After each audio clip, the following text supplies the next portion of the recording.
to buy our produce also.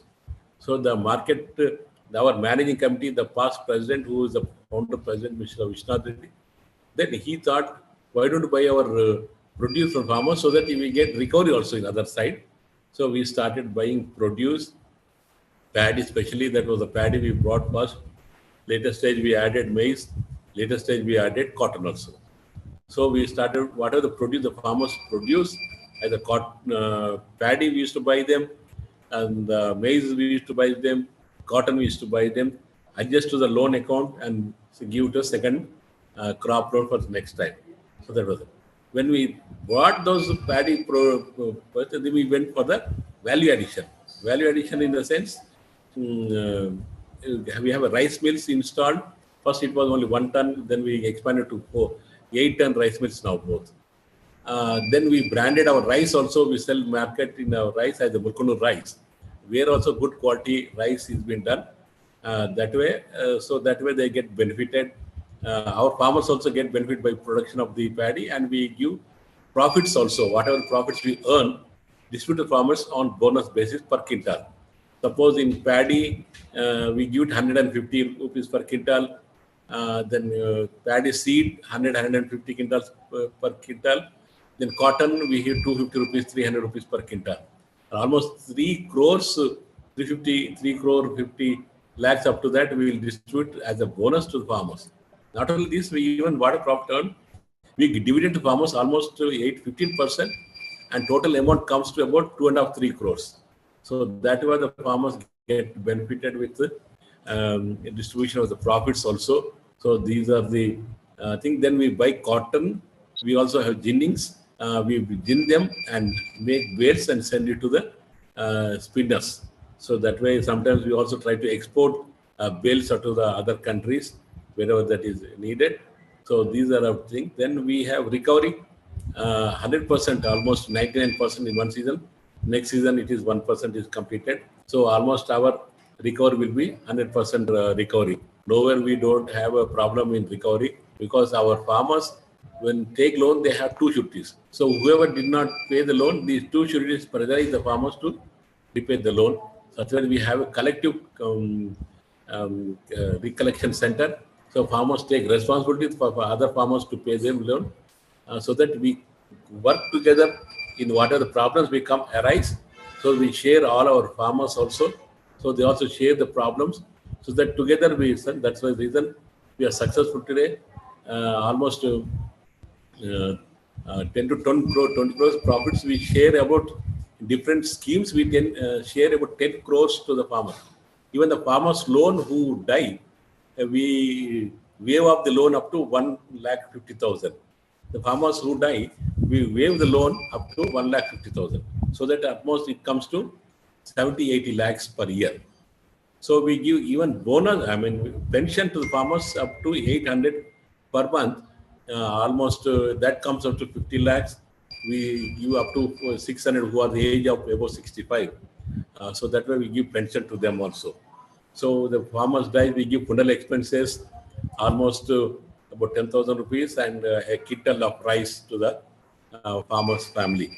So that we support even the farming family. That also we do even cardiac operations, because our farmers become old. Who are above 60, they get a layer, that is a cardiac operation. But if we do that, that also we spend about 10,000 for each farmer on their head. Even their wives also will be done. So that way they get benefit with that also. So these are the major service. So even do incidents, like when they get accidental, we pay 1 lakh to the farming committee. That also we do. Personal insurance also we do. All those things. So a lot of services do. We have other activities also, like we distribute gas to the. We see that all our farmers household have a gas connection, and we have diesel and petrol pump. So in each, we have 18 villages. In 80 villages, we procure paddy there. We have godam there, distribute paddy, fertilizers, pesticides. We procure paddy there. So that's where in each village we have spread out all things.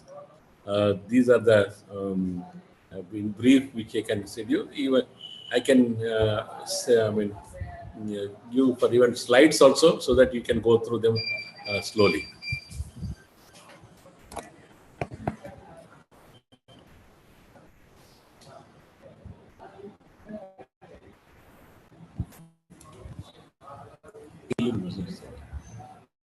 ఇది inline slides అవి ఉన్నాయి sir. ఇలా అవి important ఉన్నాయి sir, అవి చూస్తాం.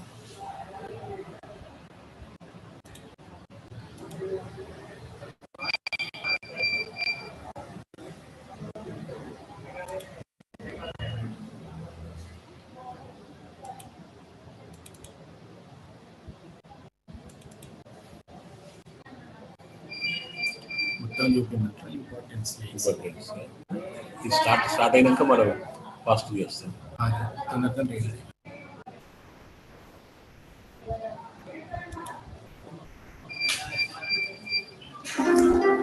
Plus 11 down ఆడే Aadhaar photo వచ్చిన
Our membership is voluntary. You can see these things. Of course, it is in general. We also do member education. The member, when he's joining our cooperative, he will go for member education for 1 day. So you can see the differences where in the year 1950s, what is our position. Today you can see what on 2023, what is our position. You can here see membership pattern also, scheduled caste, scheduled tribes, backward class or other caste, that is. So you can see even marginal farmers. Here you can see below less than 1 hectare, 57%. Small farmer, that is 1 to 2 hectares, it's 30%. Others above than 2 hectares, 9%.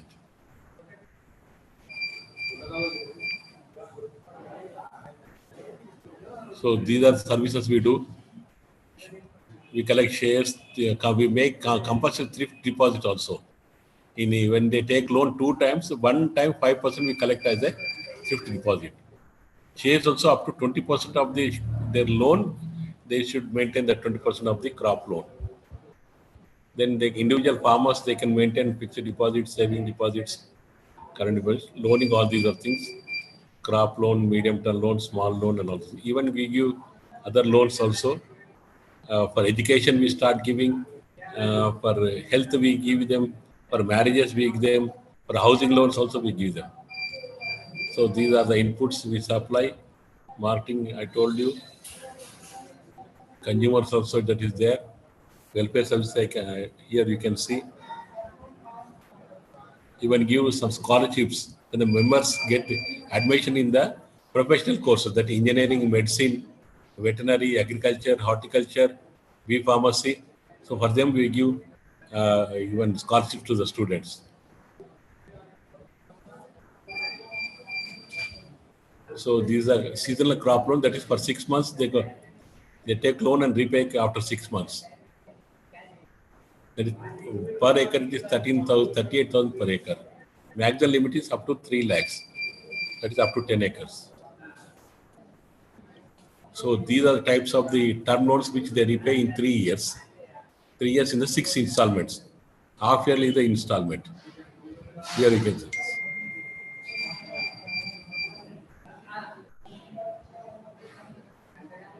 Sprinkler, drip, all those things we give. Or even rotavator, power tiller, tractors, trailers. And this. For long term, that is they repay in 7 years. That is 14 installments. Harvester and tractors. This we give general term loans, that is called education. When they get admission in professional course, we give them medical. When they get hospitalized, they spend about lakh or two. We give them for marriage also, because the social expenditure has become a big expenditure these days. For that also we try to help them with some amount. Housing we started giving. They repay in 5 years. In marriages, education, they repay in 3 years. Six installments. So, of course, this is the financial, how much we give for a crop loan, a term loan, long-term dividend term loan. So you can see, share capital we give 15% dividend, for fixed deposit 7%, fixed 6.5 savings. So our finance institute, State Bank of Hyderabad, and we take loans for the godams and machinery, rice mill and cotton and all those things for National Cooperative Development Council Corporation. These are the inputs which you can see. So even we give farmers training, send the farmers to universities, and we bring scientists to our place also, so that they get educated for new technology, all those things. The procurement, where when we procure the, you can see MSP, sometimes market price high, we pay them. The exploitation in market is being saved for them. Almost they save 100 to 200 rupees per quintal instead of going to market, selling to our cooperative. So these are our rice mills. In the first stage, you can see the packet bag of 25 kg. Then cotton seed processing units. You can see cotton ginning also. You can see in the third row. So this is our seed which I told you. This is the brand which we give. Micro seed. It is written in our local language, that is Telugu. So this is the language, and we did 1, 2, 3, 4, 5 varieties. We try to sell them in the market. So when our seed is there in the market, no other seed is sold. After our seed is over, other seeds, private seeds companies will be sold. So we good brand for last 50 years. So this is our rice bag. We have branded our rice. Even the rice also good quality maintained. Somebody use one time our rice, they continue to use our rice. They don't go to other rice. So there are 3 varieties in the rice also. So these are cotton bales, you can see.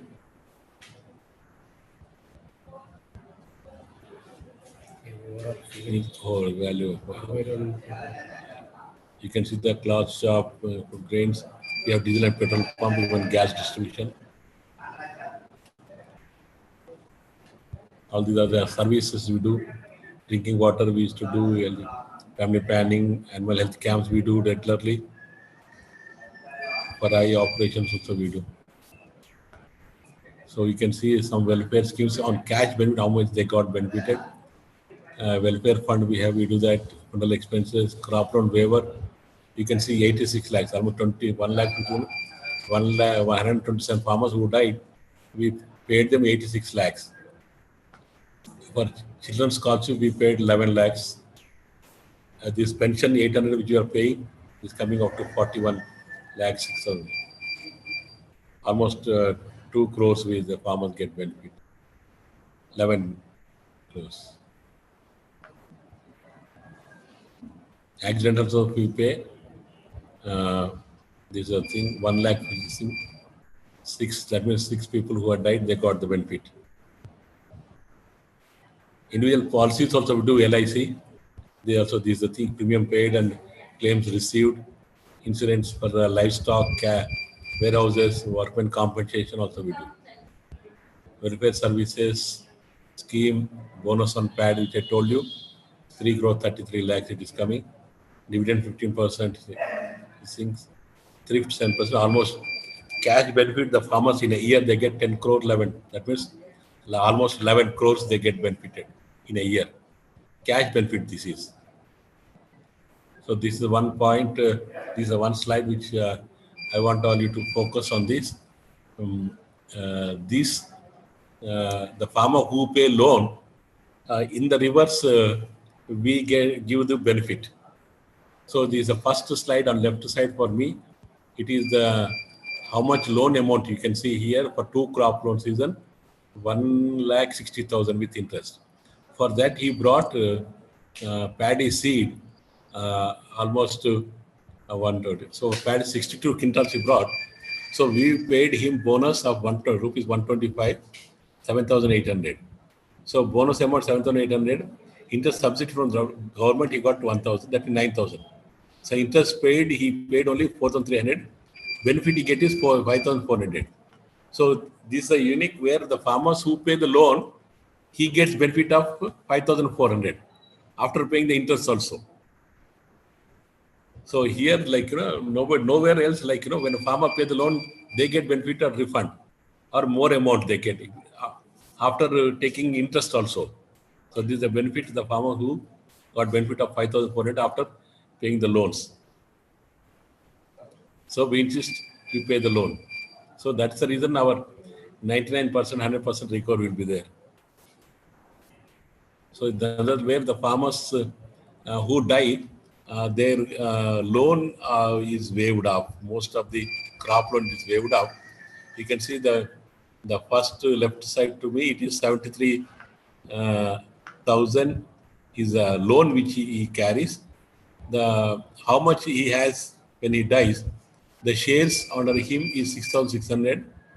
Thrift deposits 26,370. Welfare fund we collect almost 25,000 for that. Almost he pays me about 2,000 or 1,000 for that.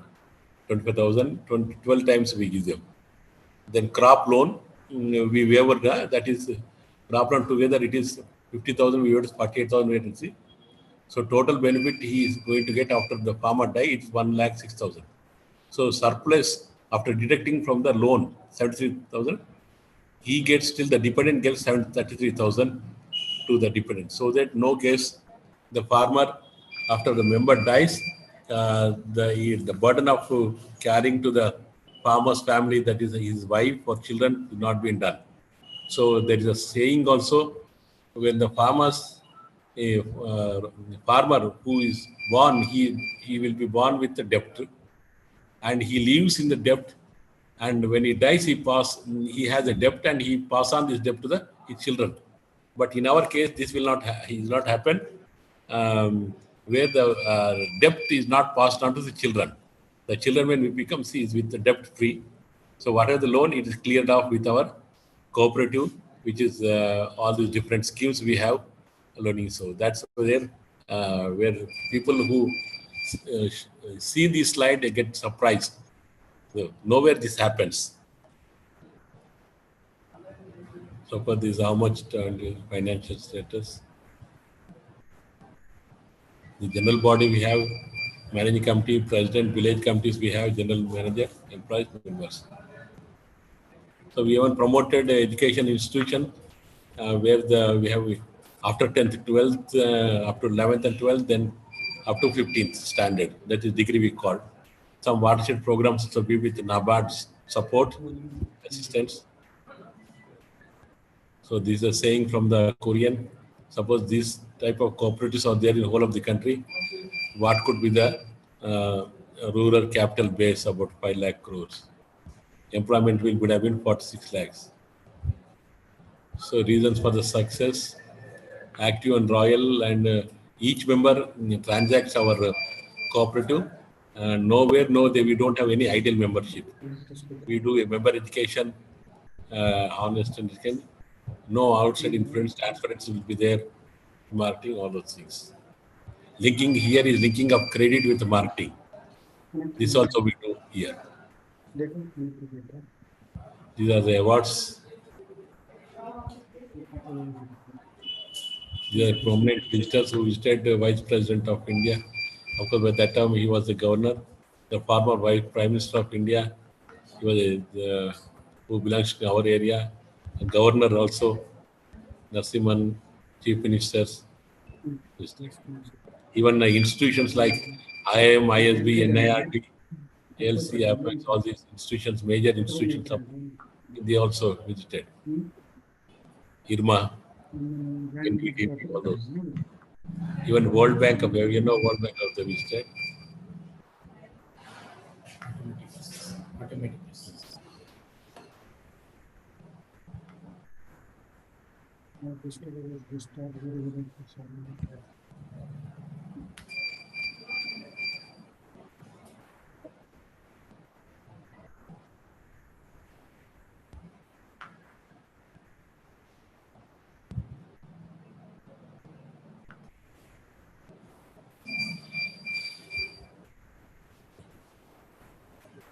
We have, we have film. If you have time, then we can show. If not, we can go for an interaction if it is there.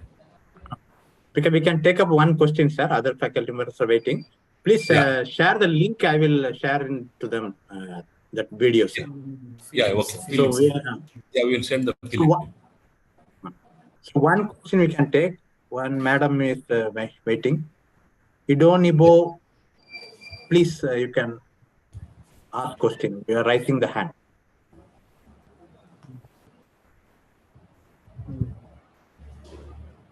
Madam Idonibo. Yeah. Yeah. Please unmute. Okay, sorry. Hello. Good morning, everybody. Can you hear me? Good morning. My name is Idonibo Tami. I'm speaking from Nigeria, from the Federal Ministry of Agriculture and Food Security. It was a very good presentation. Thank you very much, sir.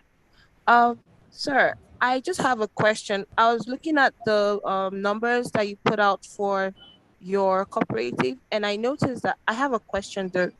You observe that you give them, if they pay their loans back, you give them a certain percentage or so for as a benefit, or what's it called, as an award, reward basically for repaying their loan. Apart from that, is there any other benefit they get? Is there like the dividends when at the end of the year, cumulatively based on the number of people who take loans? Is there a kind of like dividend sharing to them based on the amount of money that's accumulated on repayment of the loans? I'm just curious about that. No, what are the loans we give them? Once the loan, whatever the acreage we have, depending on the acreage, up to 10 acres. So we try to give them on the acreage. Per acre, it is 38,000. So almost for 10 acres, they get 3 lakhs. That's the maximum ceiling limit of 3 lakhs. Based on the acreage, they get crop loan. But whenever they need any other term loans, irrespective of the land, of course, major loans, if suppose has only 1 acre, we don't give major, like tractor and harvest, we don't give. But they want to go for a pipeline, electric motor, or like, allied activities, we try to help them. So we give additional loans for 2-3 items also. Like 3 loans, 4 loans up to we can give them when they take Sorry, loan. sir. Sorry, sir. That's not what I was talking about. I meant, like when you take a loan, there's an interest that's generated from the collection of that loan. Yeah. Are you following me? Now, based on the interest of the loans that are collected cumulatively by all the farmers, there's obviously an interest rate that and a certain amount that's generated interest-wise. Now, based on that interest that's generated, do you take a certain percentage and award the farmers on a yearly basis based on the number of loans collected? That's my question, I think. Do you award them based on the interest rate at the end of the year? Like, as part of a cooperative, this is what we're giving to you. and it's not about taking the loan. It's not about just as a cooperative, we are appreciating you. This is from the dividends of the interest that was generated from the loans. Do you do that with them? No, when they repay on time, we pay return back about 3% on time payment. That is 3% of the loan which they repay, we give. We pay 3%. That is one. Second thing is, this crop loan we collect from the State Bank of Hyderabad. It is refinancing. Depending on that, we get only 1% of service charge. Rest thing is passed on to the again back to the State Bank Hyderabad. Whatever the dividend we give from our profits, which they own on shares. If they own shares, we give dividend, that is up to the 15% dividend we give. So whatever the interest, even when they have the thrift, even we give 7% of thrift, whichever the own funds, we give loan, and we pay them 7% interest. So for the interest, we don't give any dividend, but on shares, we give them as a dividend. On shares, we give them as dividend 15%. So which they pay on time, we repay them at 3% back.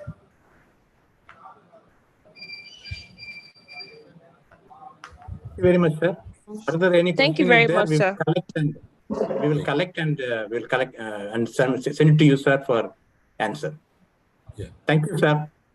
Thank you. So we move on to the next session. It is relating to National Cooperative Dairy Federation of India. Mr. Srinivas Sajal, Managing Director, has joined. The dairy sector has played a major role in bringing white revolution in our country. Let us listen from them. Over to Mr. Srinivas Sajal. Thank you, sir. Greetings to all. So just I'm sharing my screen. Hope it is visible to all. Yes, sir. Yeah, thank you. Today I'm talking about dairy cooperatives in India. I am Srinivas Sajal. As sir said, I am working as Managing Director in the National Cooperative Dairy Federation of India Limited, which is known as NCDFI. First, I will talk about international scenario, and then I will come to the India, then about the cooperatives. If you look at the international markets, India is producing 210 million metric tons per annum, followed by United States, which is 103 MMT, and Pakistan, China, Brazil, Russia, France, Germany, Turkey, and New Zealand, all the major producers in the country. If you see New Zealand, it is producing 22 million metric tons, but 80% of the produce is being marketed internationally, whereas India is producing 210 million metric tons, but most of that is consumed in India only. Hardly 2% is getting exported from India. And this is the producer share in consumer rupee, consumer price. We are paying 71% of the consumer price to the producers, milk producers. That is followed by UK, which is giving 52%. In New Zealand, it's 24%. So India is the one who is paying the maximum price to the producer when it compared with the consumer's price. And this is milk production across the country. In 1970, when Operation Flood was started, India was producing 21 million metric tons with a share of 5.31%. So last year, 21-22, it was 221 million metric ton with a share of 24% of world's production. So if you see the world's production, out of that, we are doing 24%. The overall world is producing 921 million metric ton per annum. And while India is growing by 5.29% per annum, world is growing, overall milk production is growing by 1.34% approximately. That is during 2022. And if you see the composition of animals here, almost buffalo and cow are equal. It's about 47% of the population each, and goats is about 3%. So in cows, there are indigenous and non-descript animals and crossbred animals. Exotic also, we have imported HF and Jersey cows here. And in buffalo, Murrah is our major brand here, major breed here in India. So that is almost 47%. And if you see the per capita milk availability in India, that was before Operation Flood, it was 107 grams per day, which went up to 444 grams as of now. And if you see the world's average availability, that is 400 grams per head. Next. And this is the summary. Total milk production is 221 million metric tons, as I told you, and per capita milk is 444 grams. And total number of milk producer farmers is 80 million in India. And the production accounts for 24% of the world milk production, 921 to 221 metric ton. And the value of output of milk is 67% in livestock. So rest of the things are from different means. And if you see the cattle population, we have 192 million cows and 110 million buffaloes. And if you see the productivity of the animals, cows are giving 3.8 liters per day, and buffalo is giving a production of 5.75 liters per day, and crossbred animals are giving 8.2 liters per day. This is average productivity of the animal I am talking about.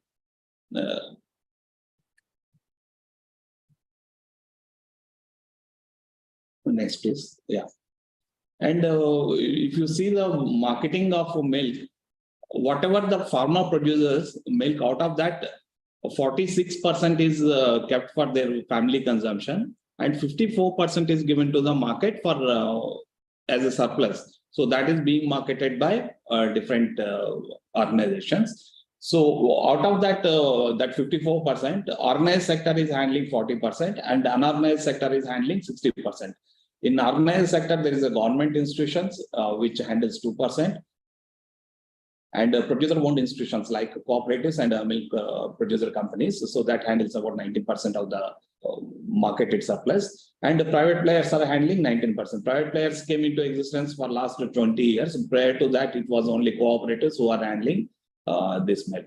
And in unorganized sectors, there are local milkmen and dudhias we call, and there is contractors also. So they sell it to the home-to-home delivery also they do, and for sweet manufacturing and also there this milk goes. And whatever milk is coming to the market, out of that 65 to 70% is sold in the liquid form only as a liquid milk. And the rest of the 30 to 35% is converted into value-added products like skim milk powder, home milk powder, paneer, cheese, butter, ghee, ice creams, curd, probiotic products, and in sweets also nowadays dairy cooperatives entered. And post-harvest losses, if you see compared to other agri markets, so milk is loss is 0.87%. That is in 2022. In 2015, it was 0.92. So again, it got reduced. It shows the efficiency of the overall systems. So how it was handled. If you see the perishables in other things like fisheries, it is 10%, meat also 2%, even cereals. So where that should be minimum. So there also it's 4.65, and now it came down to 3.89. So milk is the minimum wastage here. That shows the efficiency and how we could achieve this. So now you know how India is on top, and also that I have already covered. Now how we did that. So we started with cooperative movement was started in Anand, where I am sitting now, right now. So this started Kera Milk Union in 1946. So that time there was a private dairy, Paulson Dairy, so which was not giving remunerative prices to the farmers. So to control that, all the farmers came together and formed a cooperative named as Kera District Milk Producers Union Limited. It started with 2 primary village cooperative societies and less than 100 members. And the first day collection was 247 liters. So that's they started like that. In 1949, Dr. Gujan joined Kera Milk Union as general manager, and he built this institution into one of the largest and most successful cooperative institutions in India. So Kera District Milk Union registered brand name Amul in 1957, which is very famous name. Everybody knows Amul today. And the advertisement campaign was started in 1966. So that is Amul girl also started 50 years back, that Utterly Butterly, and that girl is also famous. So on current affairs, every day some caption comes with this girl. And for last 50 years, the same campaigning is going. So without any much changes in that.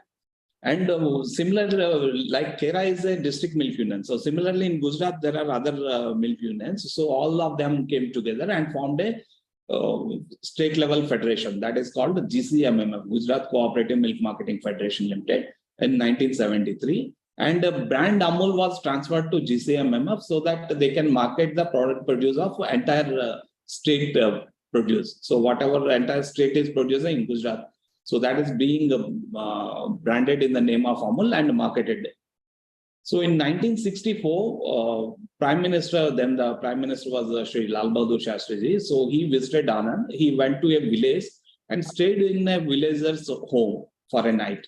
And he saw how the dairy cooperatives transformed the life of villagers. So he asked Dr. Kurian to replicate the same across the country. So accordingly, National Dairy Development Board was formed in 1964 under an act of the government. And that NDDB has launched the Operation Flood program in 1970. So that was the largest dairy development program in the world.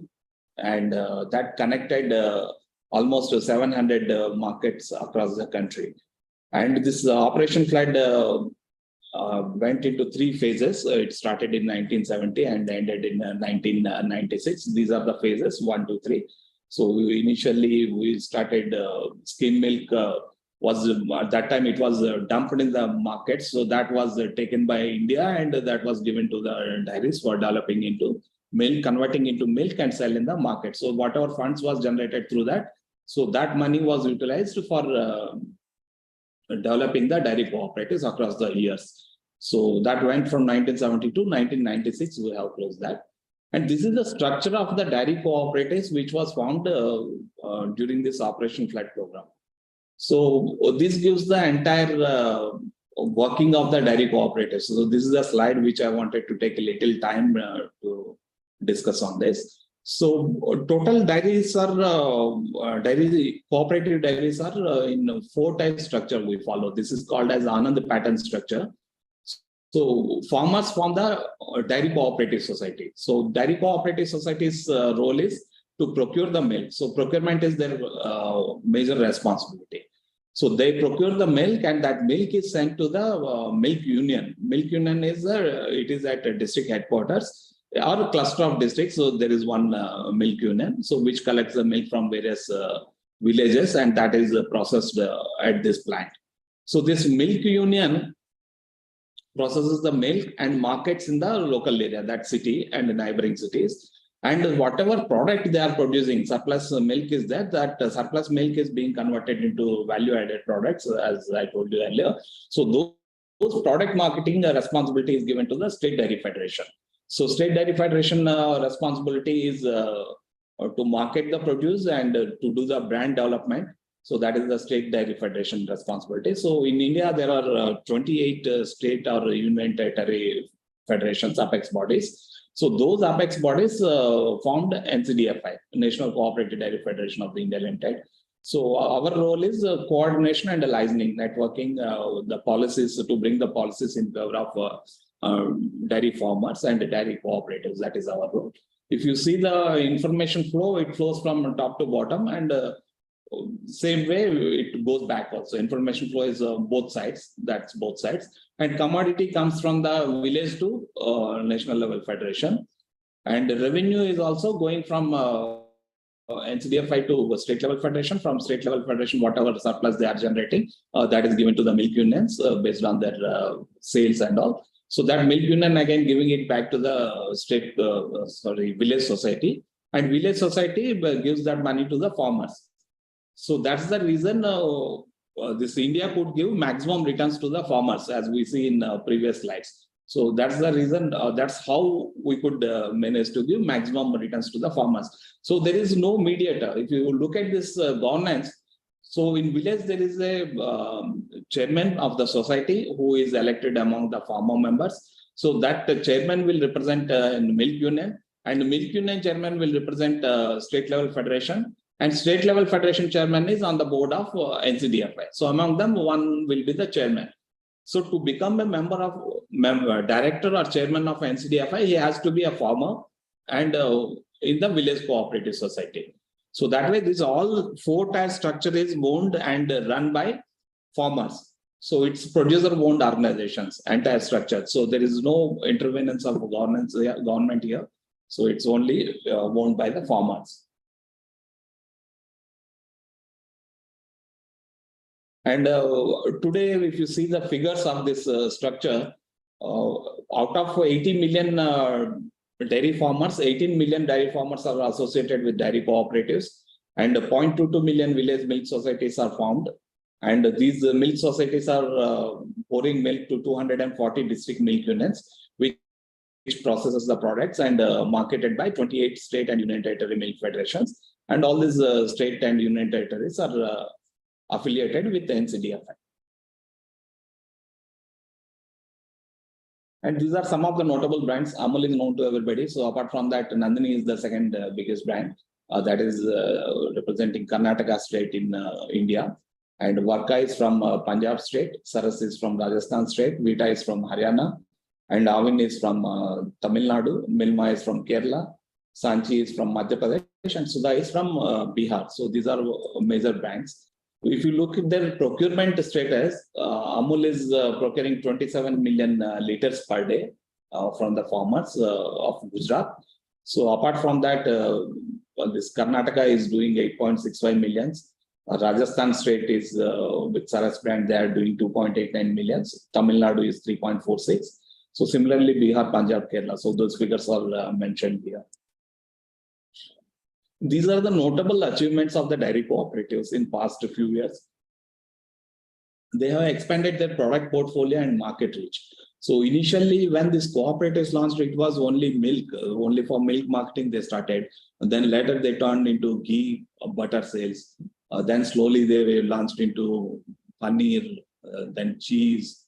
Then there are many products now, sweetened condensed milk and sweets, whatever you name it, everything is available in dairy, all related to milk. So that they are doing. For that, they are modernizing the plants and investing for upgradation of the plants also.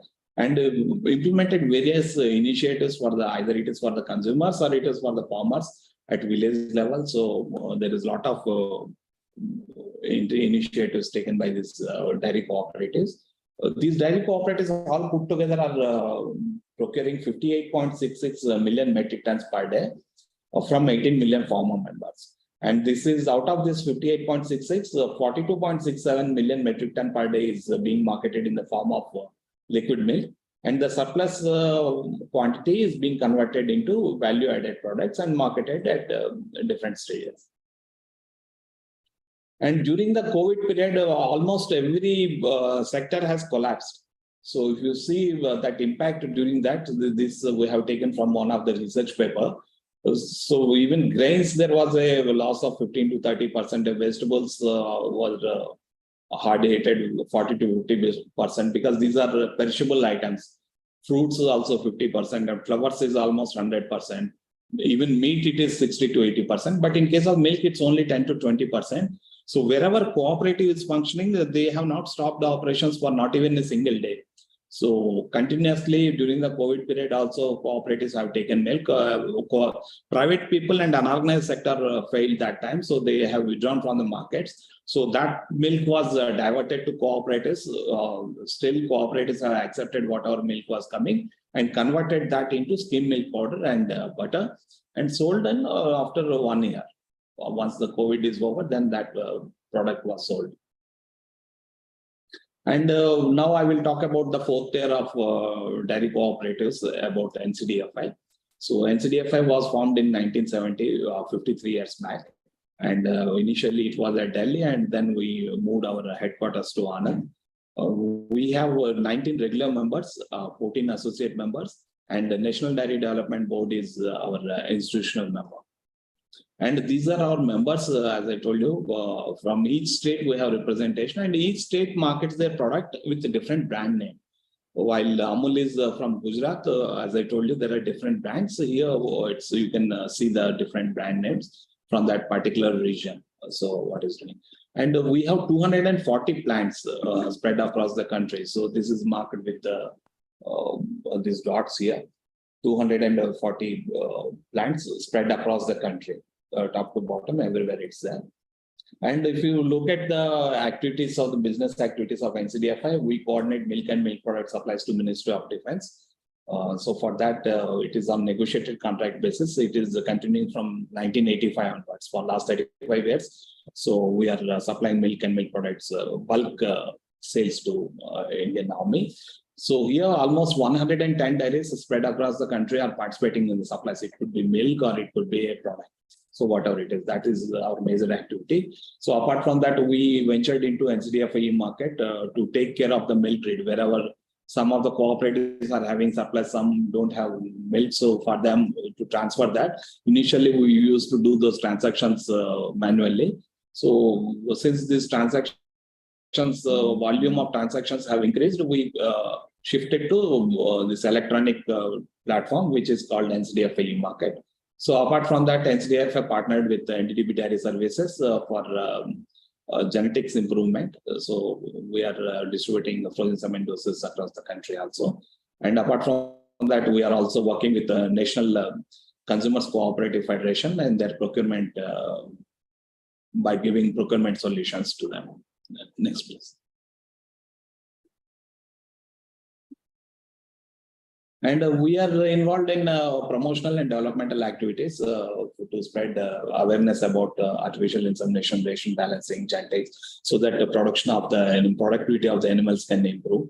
And we also organize management development programs for the cooperative, dairy cooperative employees at different places. And the stakeholders meets also we arrange for increasing the awareness in clean milk program, cattle feed, nutrition, cooperative governance, etc.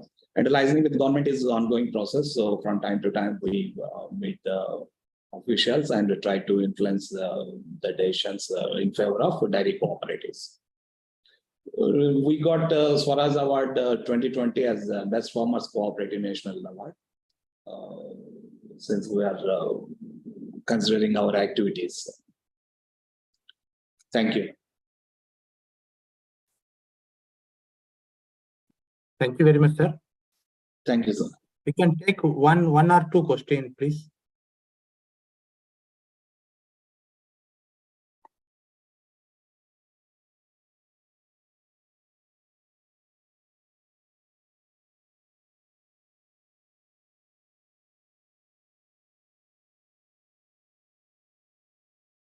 Anyone can ask question. You can unmute and ask.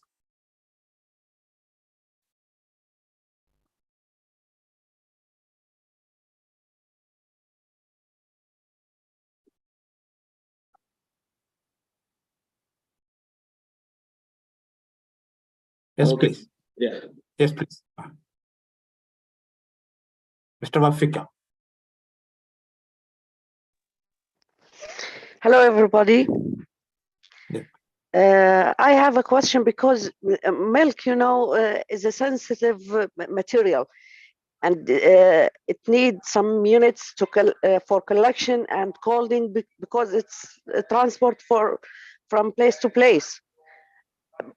Is there any collection units or colding in the cooperatives at the village level? And is there any kind of tests to accept the collective milk? Yeah.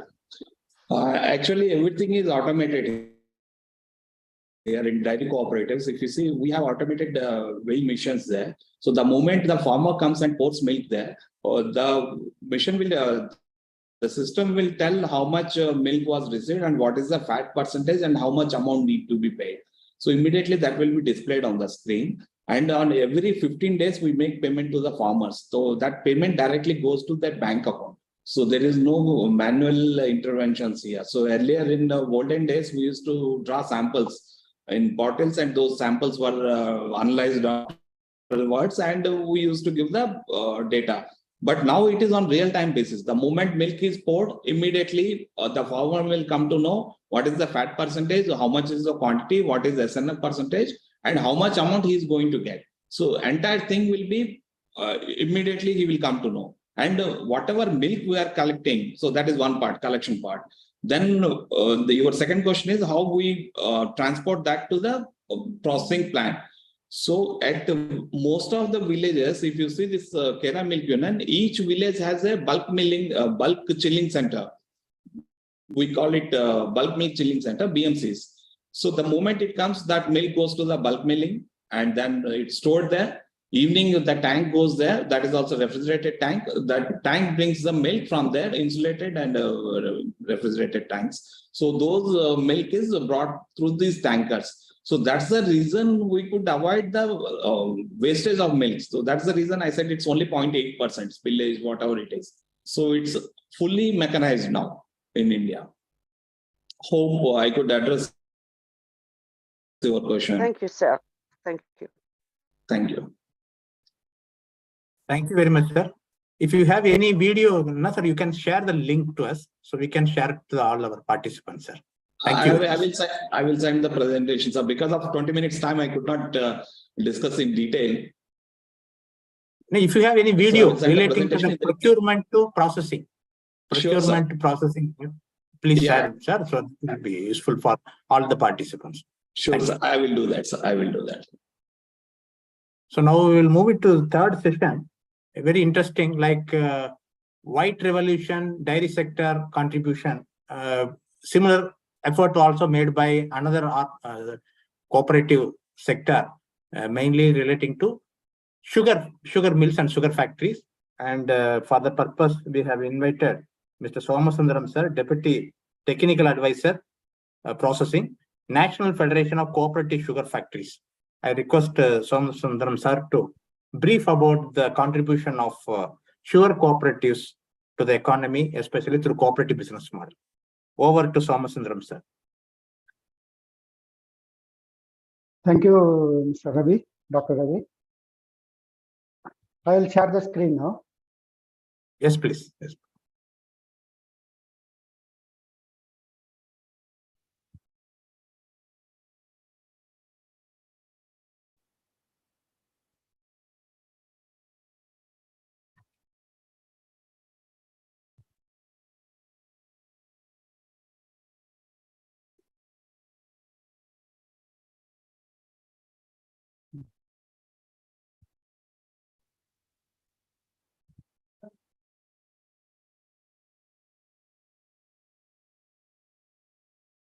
I hope it is visible and it's audible. Your slide, PowerPoint presentation. Whether it is visible and audible, sir.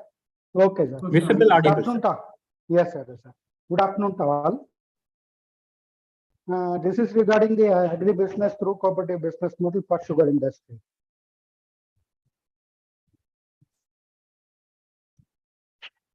So this is based on this agro processing on sugar. This international training session. So I am Somasundaram from Deputy Technical Advisor Processing from National Federation of Cooperative Sugar Factory Limited, Delhi, New Delhi. First of all, I would like to briefly tell about it. What about cooperative business model? Cooperative business, as you all know, it is an autonomous association of all individuals together. And it's a primary purpose of the cooperative is to serve the community in which it operates. And it is a non-cooperative, profit-oriented. 1 minute, sir.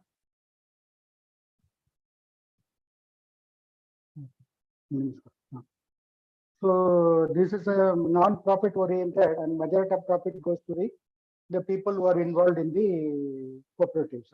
That is, it's only a group of individuals who are making the entity and running the business. When compared to the total business model, as we all know, that it is basically generally a business is mainly it's oriented by a single person or a single person, but instead in cooperative model, it will be of a group of individuals. And in successful cooperative business model, It provides employment opportunities to all in the villages, wherever it is the cooperative factory is set up. So nearby factories and nearby the people are involved in that. That's why all will get opportunities, job opportunities on that. It will whatever the wealth earned from the factories or from the cooperative business, it will be shared with the community people. So in cooperative business, generally in all other business, you may be knowing that it is dependent upon the sharing percentage of the business, that is owner of the business company.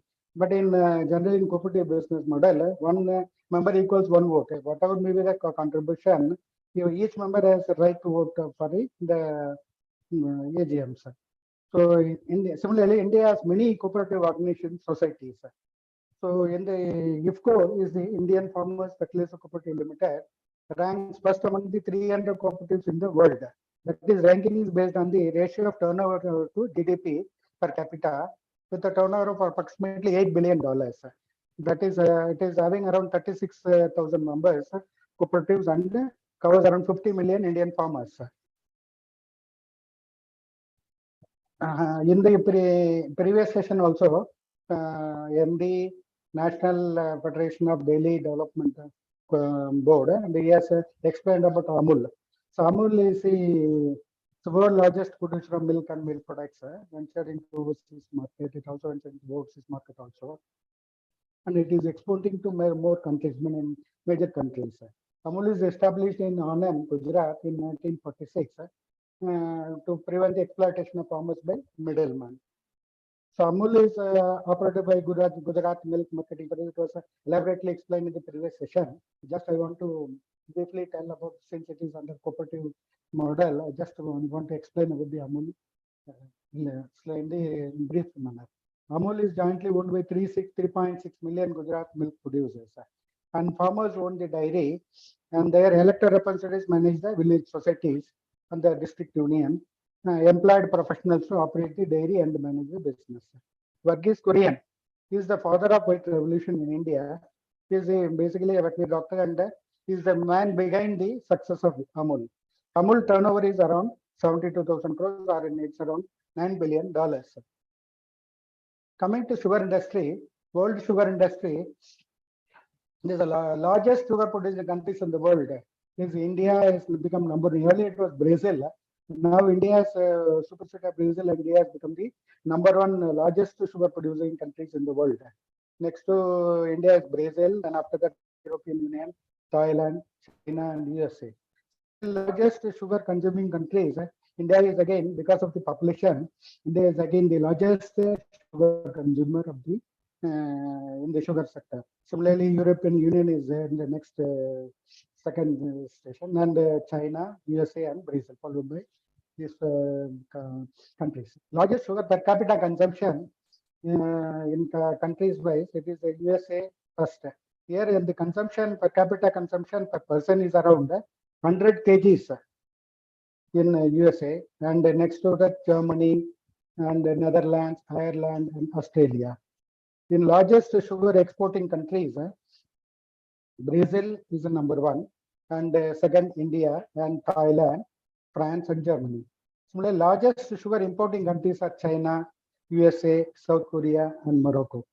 Though India is the largest producer and consumer, in India we are consuming only around 19 kgs of sugar per capita per person. As we all know, the higher consumption of sugar will lead to type 2 diabetes and all these things. But even then, in India, though it is the largest producer, we are in the least least side, and but whatever is as per the WHO norms, WHO norms, we are matching with the WHO norms as per the Indian consumer conditions. And Indian sugar industry, based on Indian sugar industry, second largest agribusiness industry next to textile industry. The largest sugarcane producer in the world. In India is called the homeland of sugar. And sugar produced more than domestic demand, and excess sugar is exported, results in increasing the forex reserves, and this helping in the growth of GDP. Directly employing around 50 million farmers, and indirect employment to many more, many indirect employees. Sugar industry, also sugar industry main product is sugar, and byproducts are molasses, bagasse, and filter cake. So molasses is basically the raw material for distillery for producing ethyl alcohol, ethanol, and it can also be used as a cattle feed. Well, bagasse, excess bagasse can be saved and can be used for power production and export of power to state and central grid. In the following topics, following slides, I'll just explain about the energy efficiency of the sugar palm and all those things. And bagasse can also be used as a raw material in paper industry also. Similarly, filter cake, that is one of the byproduct. Is also you can be used to manufacture bio-CNG. Recently, bio-CNG are being mixed with. It is being generally bio-CNG produced vehicles are available in the market. That is along with CNG, bio-CNG can be mixed and can be used in the vehicles. Similarly, ethanol, everybody know that in Brazil is following with 100% ethanol scheme. And similarly, India is taking about 20% ethanol. Already we have achieved 10% ethanol mixing with petrol. And now we are going ahead with 20% to achieve around 20% of the total mixing in petrol. Similarly, flex engines are also coming up, and 100% fuel, ethanol driven engines are also being talked about in the government. So it is in the due course of time till also in the coming up in the industry. And the main challenges for sugar industry is that sugarcane yield is low when compared to global average. Generally, in sugarcane yield is around 35 tons per acre, and when compared to it is around 100 tons per hectare. In global, it is to be on higher side. And similarly, recovery percentage from sugarcane also it is very low in India when compared to other foreign countries. But mainly this higher cost of production, cost of sugar based on the above two factors, because sugarcane yield and recovery, because sugarcane is the main raw material for the sugar industry. Beet sugar also can be used, but in India and almost in Southeast Asian countries, mainly raw material sugarcane is used as the raw material. And beet sugar is being a sugar beet generally used in foreign countries, Western countries, and some of the African countries. Major in Southeast Asian and African countries, sugarcane is the main raw material for the sugar industry. Similarly, in India, small land holding of farmers, that is also lead to higher cost of the sugarcane. In India, the cost of sugarcane is around 3,600 rupees per quintal of per ton of cane. In government policies also, because in government policy, in Indian government, as per the Indian government policy, whatever sugar produced, it is that sale quota, free sale quota is restricted by the government. Similarly, prices also will be restricted by the government, that is on par with the marketing strategies, and it will be controlled by the government. Similarly, molasses, it is an accessible commodity, the byproducts also. So everything is controlled by the government. So profit margin in the sugar base is very low when compared to other sectors. Well, Indian sugar scenario, sugar production is around 36.5 million tons in the previous, in the 22-23 financial year, and sugar consumption is around 29 million metric tons. So sugar export in 23 to 24 was around 6.1 million metric tons, and the highest sugar export was done during the year 22 to 23. That is to the tune of 11.1 million metric tons. So top sugar producing states in India are Uttar Pradesh, Maharashtra, Karnataka, Gujarat, and Tamil Nadu. The top sugarcane producing states are again Uttar Pradesh, Maharashtra, Karnataka, Bihar, and Gujarat. Clearly, in total installed sugar factories in India is around 730. That means all registered factories around 732. Out of which cooperative sector is around 327, and the private sector is 362, and total installed public sugar factories around 43. So out of that, total operational factories is only around 515. And out of which 50% managed by the cooperatives and 50% by the private sector. And the distribution by state-wise distribution of cooperative sugar mills in Maharashtra it is around 196, and in Uttar Pradesh it is 117, and in Karnataka 73, Gujarat 16, and Tamil Nadu 24. Only role of National Federation of Cooperative Sugar Factories, where I'm working as the Deputy Technical Advisor for sugar processing. Basically, I'm a sugar technologist. So this NFCFF is founded in the year 1960, one of the earliest federations, national federations in this in India, and is the first the most sugar federation. So members, total we have got around 9 state sugar federation as members, and 258 cooperative sugar factories are our members. The role of NSF is that we are the apex body for all cooperative sugar mills, and we will present to the government of India the important policy issues of cooperative factories, mainly blended cooperative factories. Similarly, private factories, we have one more organization called ISMA. So Indian Sugar Mill Association, they will be taking up for the private sugar factories. So jointly, we will appear in the Prime Minister meeting, PMO meetings, and we will recommend our whatever policies. We will recommend our issues being taken up by the sugar factories, sugar factories will be debated, and our recommendations will be given, and based on our recommendation, government will take up their decisions. Our NSCFs, we have got around technical and promotion cell. We have got various experts in sugar engineering, sugar technology, sugarcane agronomy, financial management, cogeneration, and byproducts. Similarly, we got services. We will do project management consulting services for green and brownfield sugar plants in India and in abroad. And the main role is the preparation of DPR and DNAT, and we used to whatever the technical difficulties faced from the cooperative sugar mills, that will all be taken up by our team of experts. Only our formation of technical service department was in the year 1977, and total number of new sugar projects in cooperative sugar sector until now we have completed 130 sugar projects in cooperative sugar mills alone. And in technical services, we have around 70 cooperative sugar mills. We have taken up expansion of cooperative sugar mills in various states and all over the country. And preparation of DPRs for distillery and cogen plants also are being taken up.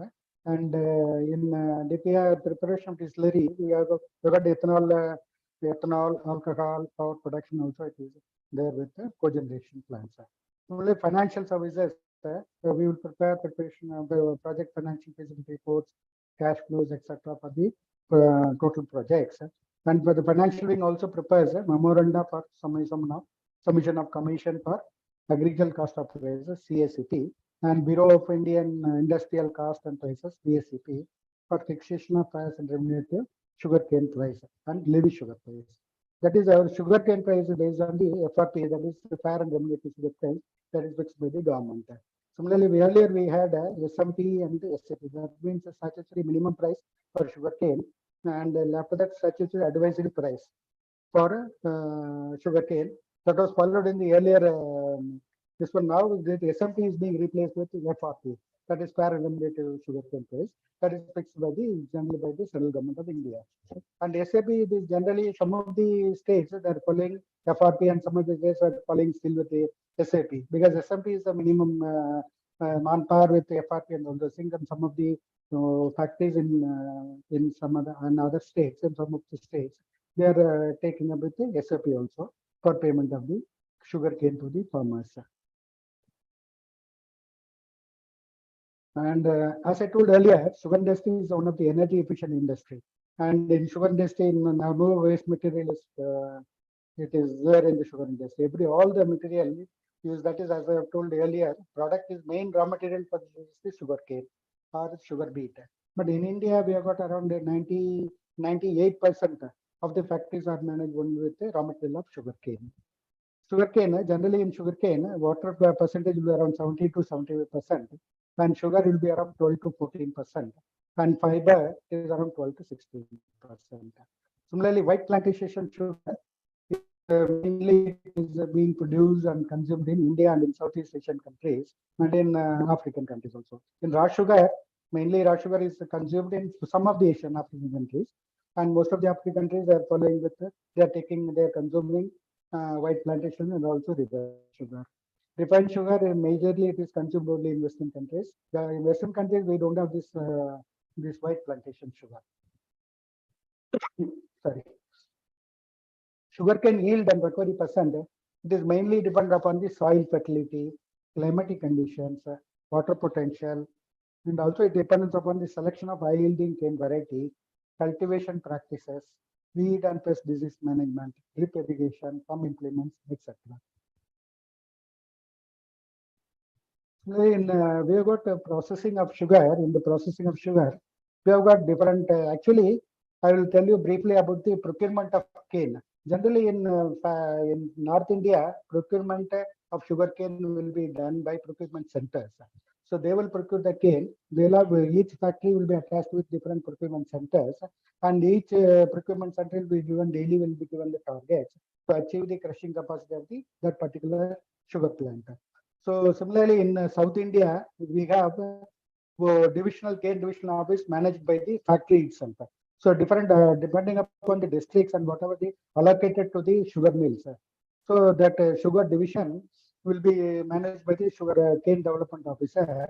Under that cane development officer, the farmers will be tied up and they will be making agreement with the sugar factory for supplying sugar cane to the respective sugar mills. So that is a general pattern of procurement in sugar cane in India.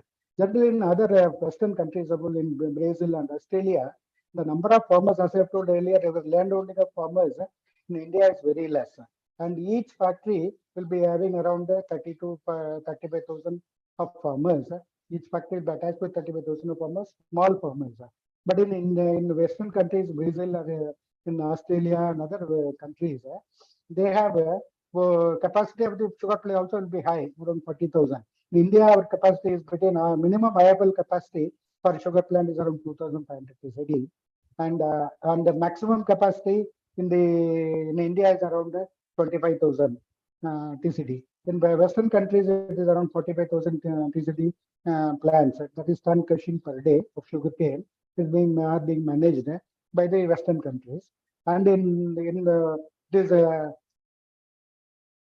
it is important to know that in Western countries, that 40,000 tons per day of crushing, it's being supplied. The farmers involved in the supply of sugarcane to the sugar mill is only around 5 to 10 farmers. That means all farmers having a larger land area, and most of the area is also very in plain surface. That is why they will go away with the mechanical farming and all mechanical farming activities and mechanical harvesting and mechanical unloading and unloading in the factories.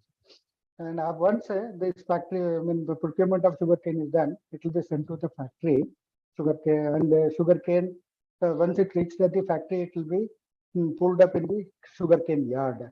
And once the crushing is going on, and sugarcane will be taken inside the factory, and sugarcane unloading will be taken up, and then the process I have shown in the process flow chart. Cane feeding will be done, and cane will be cut into small pieces we have got cane preparatory devices like cane chopper, leveler, and fiberizer, where hammers and knives will be there. The total stock of the cane will be cut into small pieces and will be made into fibers in the fiberizer. And once it is made into fibers, it will be fed into the milling. We call it as a milling tandem. Of course, you might have seen in the roadside, we have got small milling mills, sugarcane juice extraction mills. Sorry, sugarcane extraction mills, where you might have seen that they will just crush the cane. 2 or 3 stalks of cane will be crushed, and they will again take it from the other side. Again, they will crush it again to the same mill. They will do for the 3rd time, 4th time, like that they will repeat it. But in sugar factory, since it is a larger capacity, all those things, we got separate milling mills. That is, so we have got 4 number of mills. That is, one mill means it consists of a feed roller, a discharge roller, and top roller. So sugar cane will be passed through these feed rollers. Once it is passed through the feed rollers, juice will be extracted. Juice will be extracted and it will be sent to the next mill. Next mill also will be having the same 3 rollers. And similarly, all this type of 4 rollers will be there and juice will be totally extracted and the juice will be sent to the processor for further juice processing, and sugar extraction purpose, production of sugar. And whatever the bagasse, that is the fiber separated from the sugar cane through the milling process, we call this as a milling process, sugar cane milling process.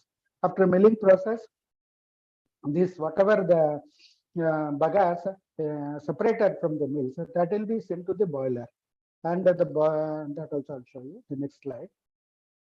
So in boiler, whatever the bagasse sent to the boiler, it will be conveyed to the bagasse conveyor, and it will be sent to the boiler furnace. This one furnace.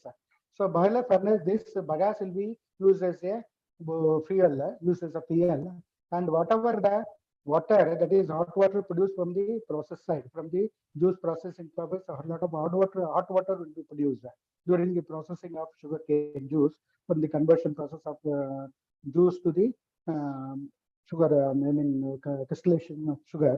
So whatever the hot water produced, that will be fed back to the boiler as that will be used as the hot water will be used as the heating media.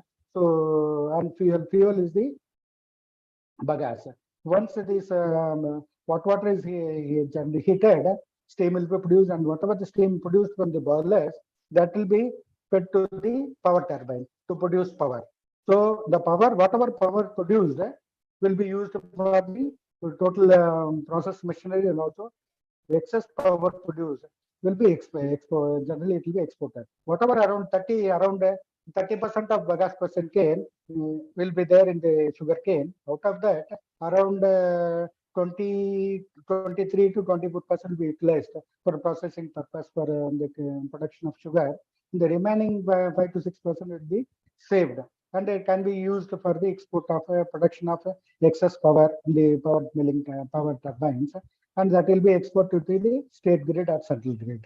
So in what I mean to say that in the sugar industry, whatever the material you used, that will be fully utilized, and it is since I have told is an energy efficient factory, whatever the steam required for process purpose will be produced with the leftover bagasse, and also the water used, whatever the hot water produced during the conversion process, that we use as in the boiler to produce steam, and whatever steam produced is it will be used as a process for purpose, and power also used for the running machineries and all those things. So everything is utilized in the total sugar plant. Similarly, the process diagram of plantation white sugar, generally I'll just brief you about that.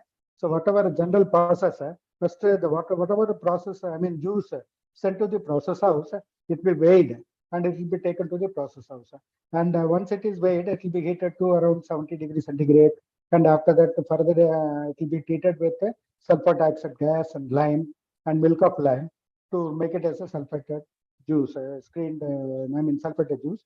Once it is sulfated and it is taken to the next stage of heating around 100 degrees, and after that it will be sent to the clarifier, juice clarifier. A particular vessel is there. There will be the juice will be retained for around 2.5 hours to 3 hours to settle the whatever the impurities has taken place during the chemical reaction between the sugar particles between the this lime and this sulfur dioxide. Whatever sulfur dioxide produced by the sulfur furnace, that is also one part of the in the system.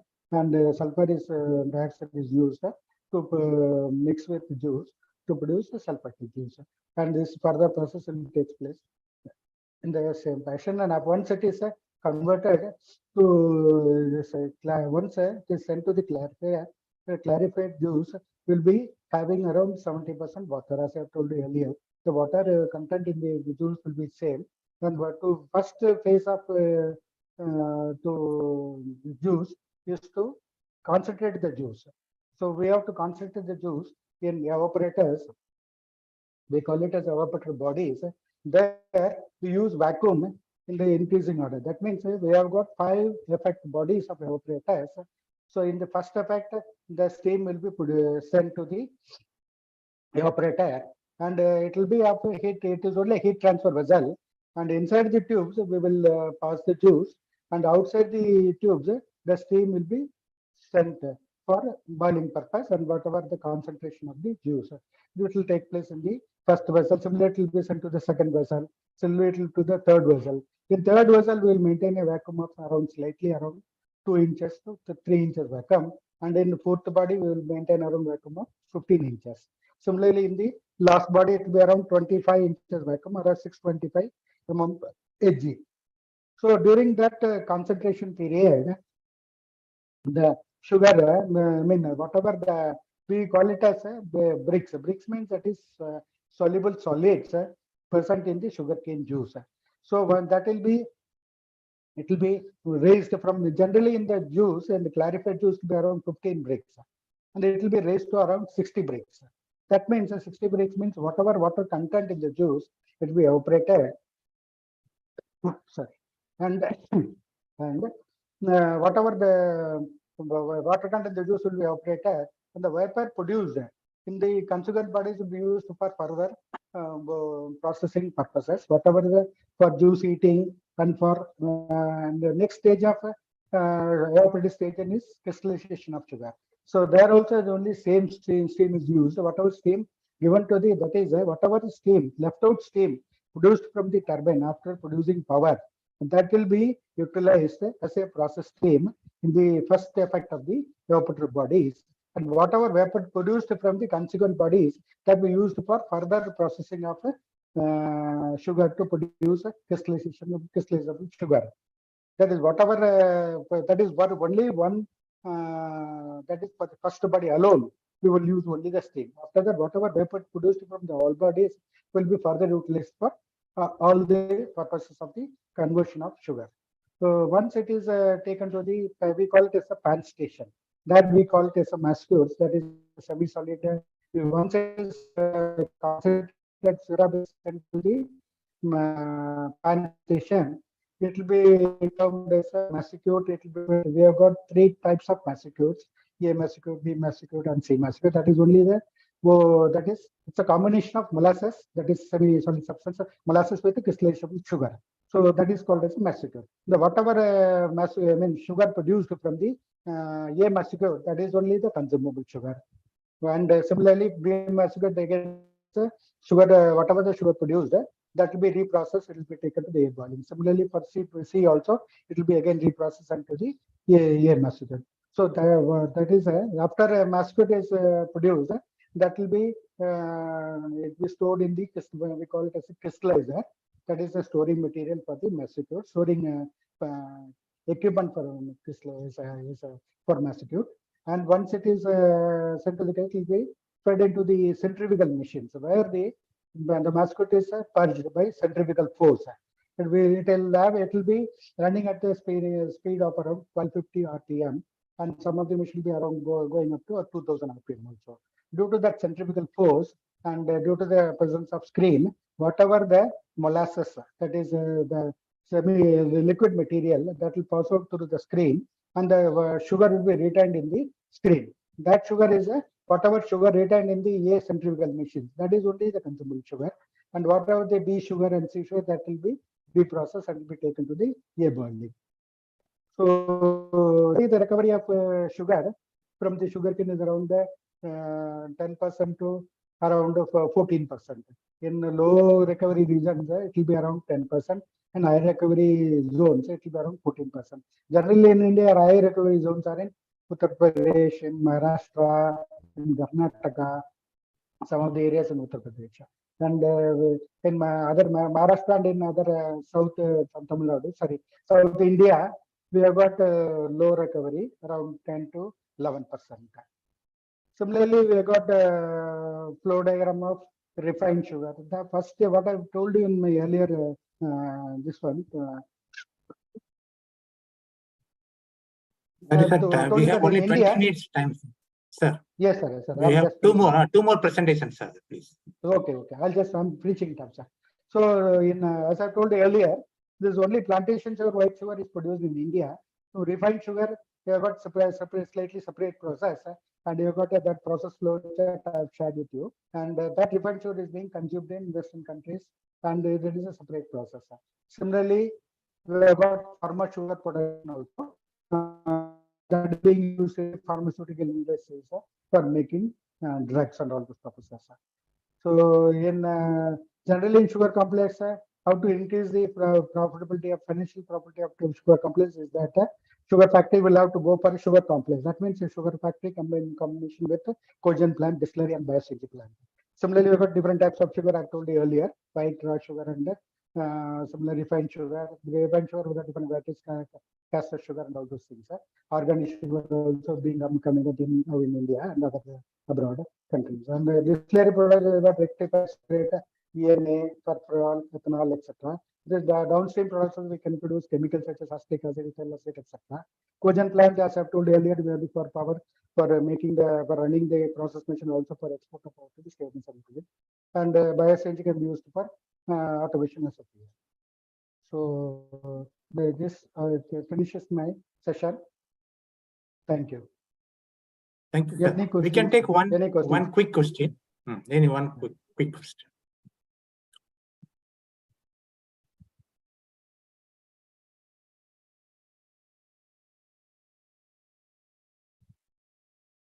So in his presentation, he has mentioned that around 300 cooperative sugar factories are there, and they are contributing in the economic development.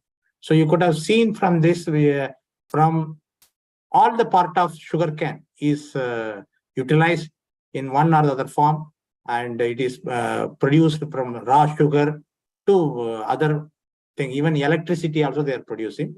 This is the gist of this presentation. So definitely any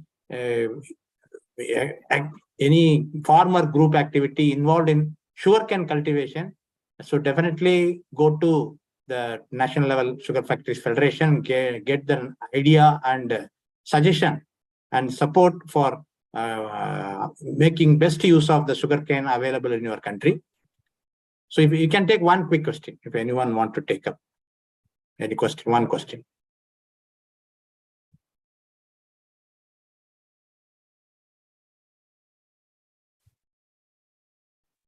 Yes, please. One person is showing the hand. Wafika? Yes, sir. Please. What I understand, there is two kinds of factories: private factories for sugar and public for the government. Is there any difference between the price for sugarcane received from farmers or cooperatives in the private factory or public factories? And for sugarcane market to the public through the cooperatives or by individual farmers, is there any differences between the price?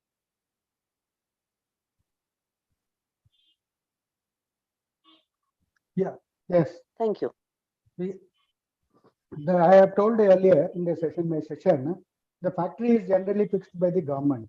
I have told earlier in India, it is only FRP, that is fair and remunerative price, that is fixed by the government. And similarly, some of the states are following SAP, that is state aggressive price. There a little bit the price will be more. Whereas in India, in Punjab state, it is around 3,600 rupees per ton of cane. Similarly, in Maharashtra, it will be slightly lower. It is around 3,000 because they are following only the FRP pattern. And here in Haryana and in Punjab, in India, they are following this SAP pattern. That is why their prices are slightly higher. So, as you told, as per your question, the difference will slightly it will be there between it is not between the factories or the private factories or to cooperative factories, that is between the states, because since they are following different models, one factory is following FRP and other state is following the SAP. That is one part. Then this is regarding the sugarcane price. I have told you regarding sugar price. Sugar price is also majorly fixed by the government. And this free sale of sugar, it is controlled by the government, and sale quota will be released only by the government of India to the all states and to the different factories by name, by different factories. It will be mentioned this much quota of sugar can be released. Similarly, for the total production of sugar, around 10% of sugar only they can sell to the. They allow to give it. They allow to give it to the. That is the 10% for levy sugar. That is also there. So remaining it is controlled by totally. It is controlled by the government. There won't be any much fluctuation in the sugar price. I hope you have cleared your question. Thank you, sir. Thank you, sir. Thank you. Thank you.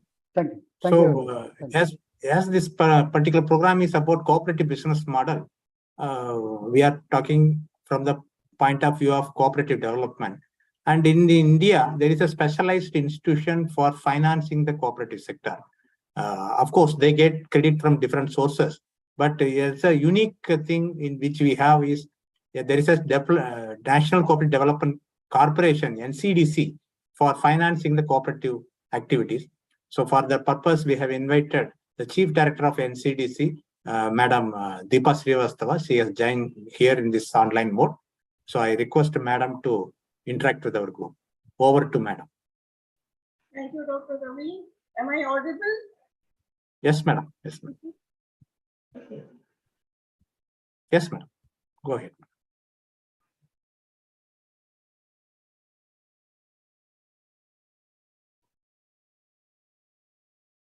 Okay. So cooperative greeting to all the respected dignitaries here. And it's my pleasure to be associated with you all for the next half an hour, 20 minutes to 30 minutes on this very important topic that we're going to discuss on today, that is adopting area-based integrated approach for cooperative development in Indian context. Are my slides visible, Dr. Ravi? Yes, Madam. Visible.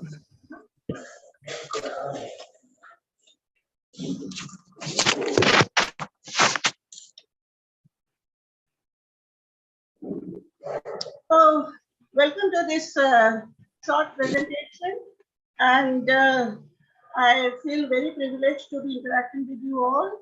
And this topic definitely is quite vast, and there is so much to share.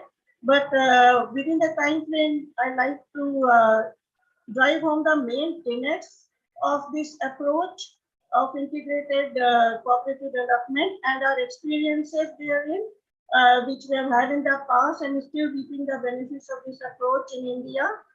So shortly, I will share with all of you what is this all approach about, and what are the benefits that we are deriving, and how the cooperative model in an integrated manner when implemented, gives wonderful results at the grassroots level. So welcome once again. So let me dwell on shortly on the concept first, like what is this integrated area-based approach. So before that, as Dr. Ravi said, that I am Deepa Srivastava, Executive Director NINAC of NCDC, National Cooperative Development Corporation. Now, NCDC is an exclusive DFI, that is Development Financial Institution for cooperation for cooperative development and throughout India. And ICDP has been its flagship program over the years. And this ICDP, let me elaborate, this is Integrated Cooperative Development Project.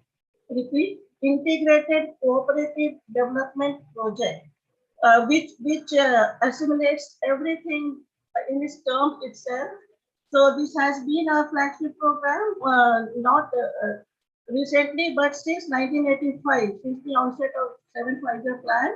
So we have been implementing this program all over India.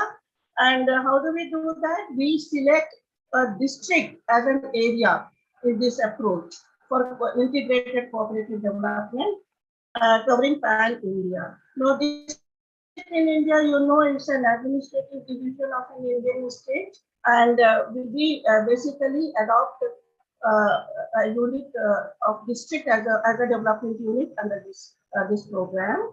And then what is the focus on? That is on, of course, in the rural sector, it is agri and allied sector.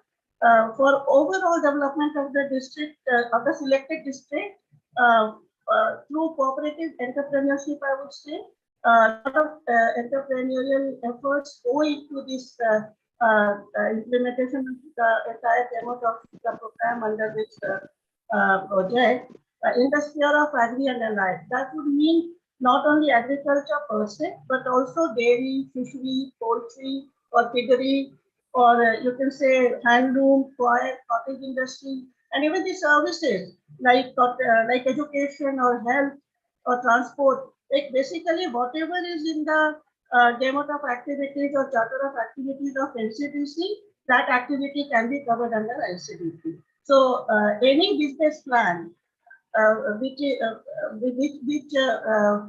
gives result to any business activity within the mandate of NCDC, it can be taken up under this project. Now, as I said, it is a project, so it has to be a definite beginning and a definite ending. So it is basically spanned over a period of 5 years.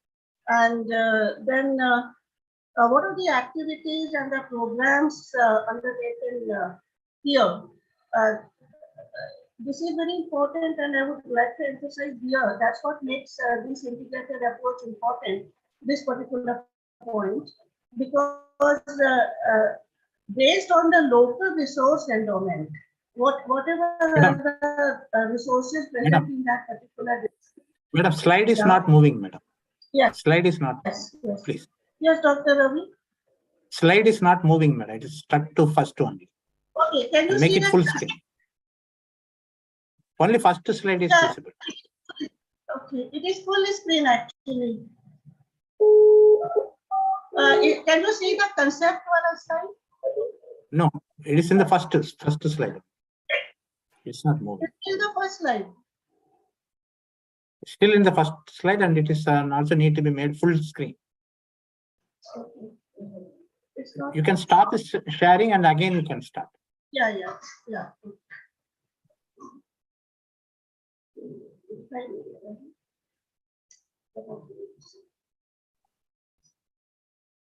Now it's showing, but make it full screen. Showing now. Now you can see concept. Concept is visible, but make it full screen. Now it's gone back to first. Full screen. We need to make it full screen. From here, it is showing full screen, Dr. Ravi. Okay. Do it F5, ma'am. Press F5, ma'am. Press F5. Button F5.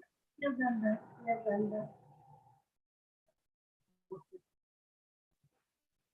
that. Now it is out.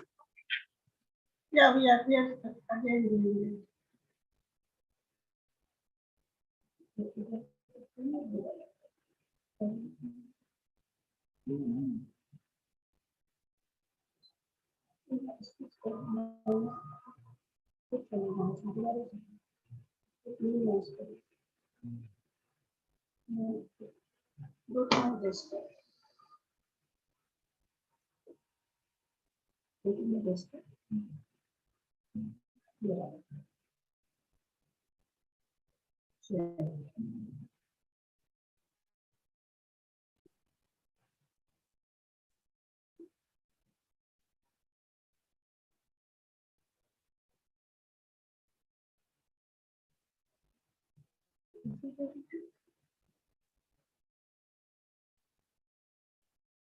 Yeah.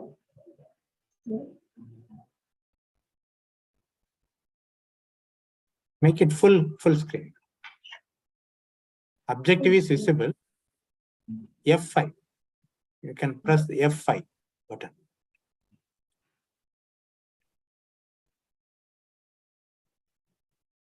F5 button. Yeah, we have done it. First one. But it is showing only first slide, and It's not in the full mode. Full mode. Full screen can be. But from here on, it's showing full.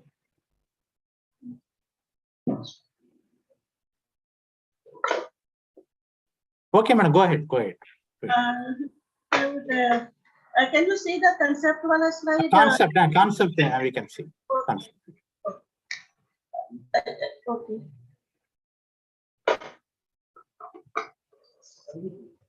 Full screen नहीं हो रहा है.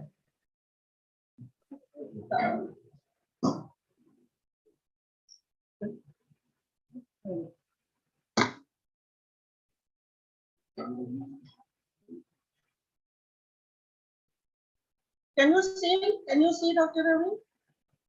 We can see only concept.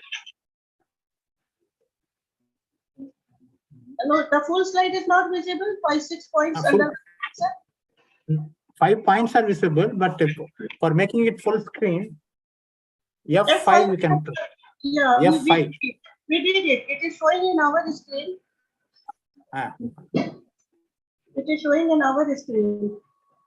Okay, go ahead.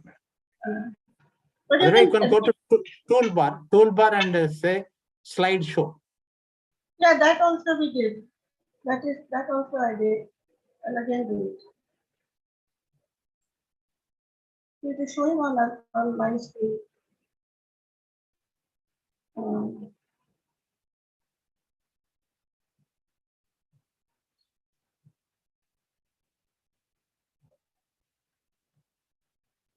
Yes.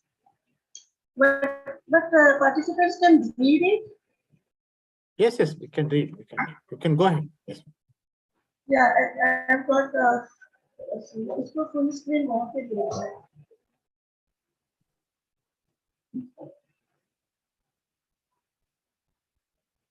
Madam, you can go ahead, madam. Please. Okay, madam. Now it has come. Yes. It is showing full screen. Now it is coming. Now it is coming. It is coming. Yes, it's full. Okay. Then I'll take on from where I left then.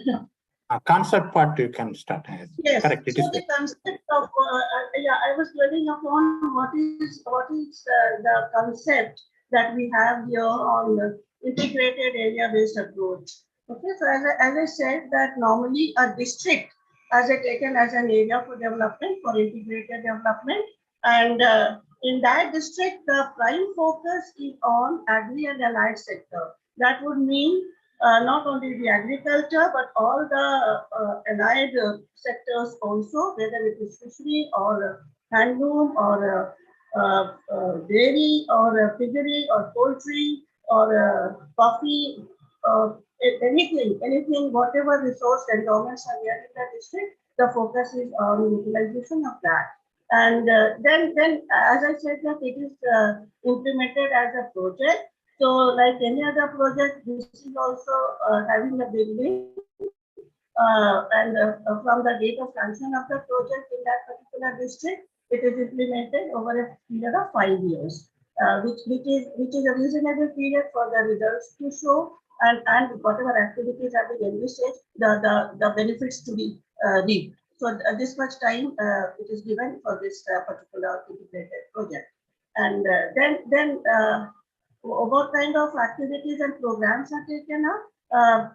A wonderful thing here is that basically whatever are the local resources, the assessment is done on that respect, and accordingly, the activities and programs are included in the gamut of the project. For example, suppose there is a good production of oranges or fruits, other fruits, then of course activity related to that particular product would be a part of the total integrated project. Or there is some other resource potential that would be taken into consideration. Or whatever are the needs of the people. Suppose there is a need of a storage or warehousing or some kind of processing.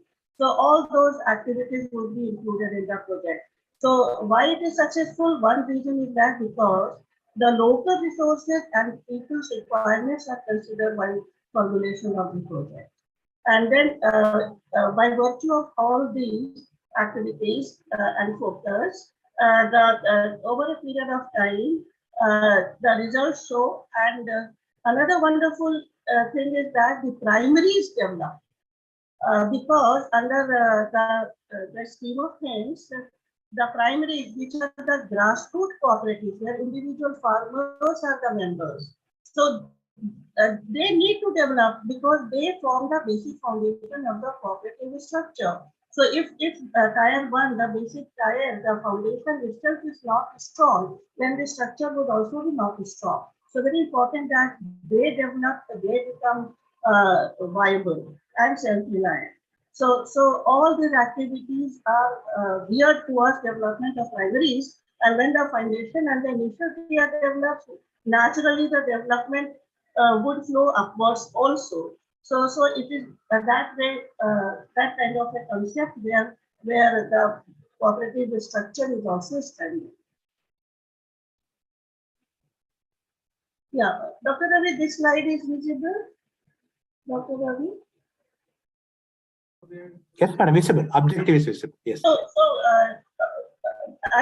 emanating out of the concept, the objectives of this integrated approach that we have implemented over many decades is that the primaries, not only primaries, but all the cooperatives, they should become viable, self-reliant, and multi-purpose. In fact, pleasure to say that now we have a separate full-fledged Ministry of Cooperation in India, and it is doing wonderful, very, very important initiatives which are being implemented in the field and the entire cooperative sector, where one of the things is also to make all the PACs, that is primary agricultural cooperative societies, as multi-purpose business entities.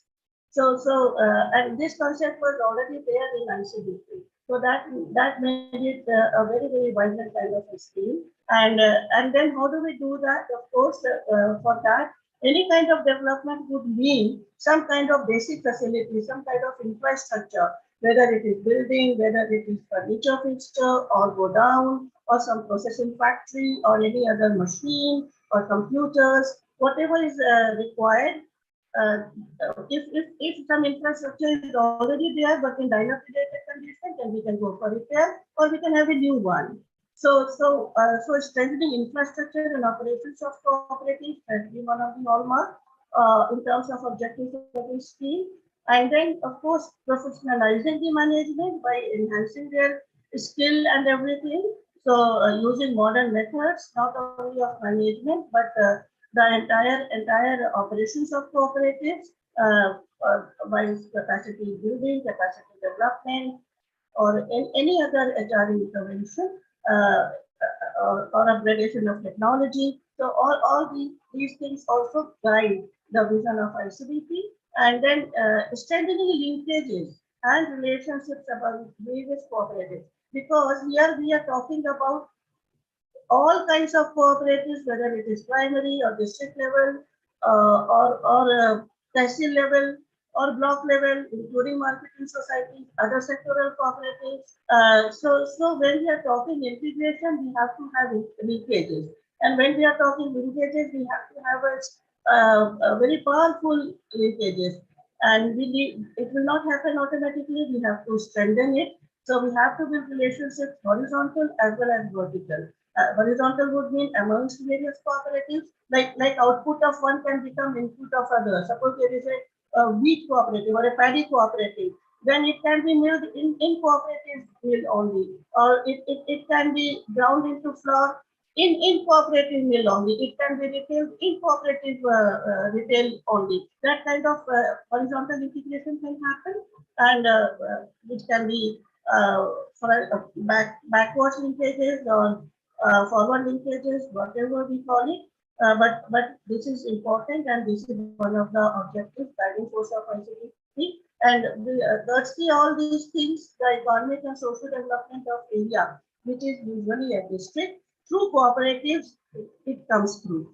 Well, not only the members or the beneficiaries, I would say, the standard of living or their income and the profitability part of the cooperative organization, everything undergoes a positive change, and the results are visible after 5 years. That will, I'm sure, subsequently shortly. So how do we do that? It is not one person's job. When we talk education, there are various stakeholders involved. First and foremost, of course, Government of India.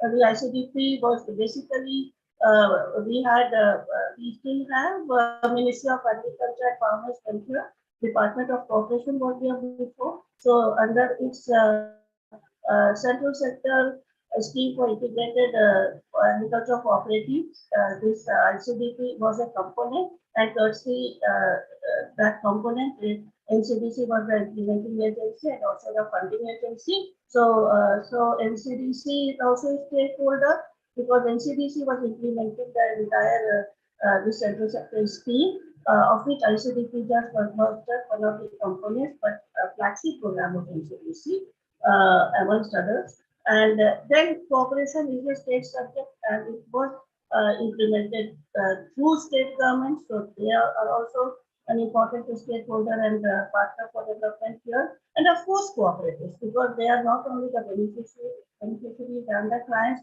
but for them only we are the entire scheme of activities are being undertaken. Dr. Ravi, I hope I'm clear and not very fast. No, clear, madam. Okay. It's clear. Yes, ma'am. So how we say that it is integrated? Why we say it is integrated? So it is integrated because we are integrating cooperatives with the needs, which is this is very important, and that is what makes the project successful.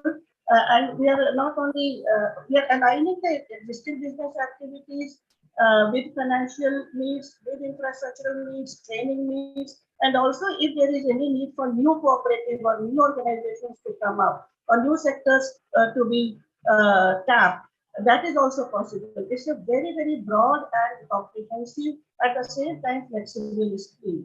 And then as I said, cooperatives linkages amongst them.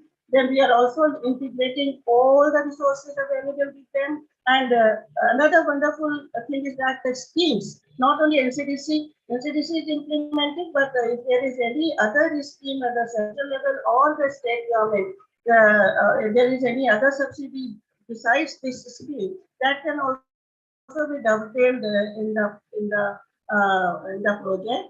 And if there is any other inter-subvention or any other attractive schemes elsewhere, that can also be dovetailed in the existing ICDP scheme of things. So this is also a very unique feature of this program. And then one-time sanction is there, so time integration is also there. But of course, if there is any specific need or requirement, we can extend the validity of the sanction beyond 5 years old.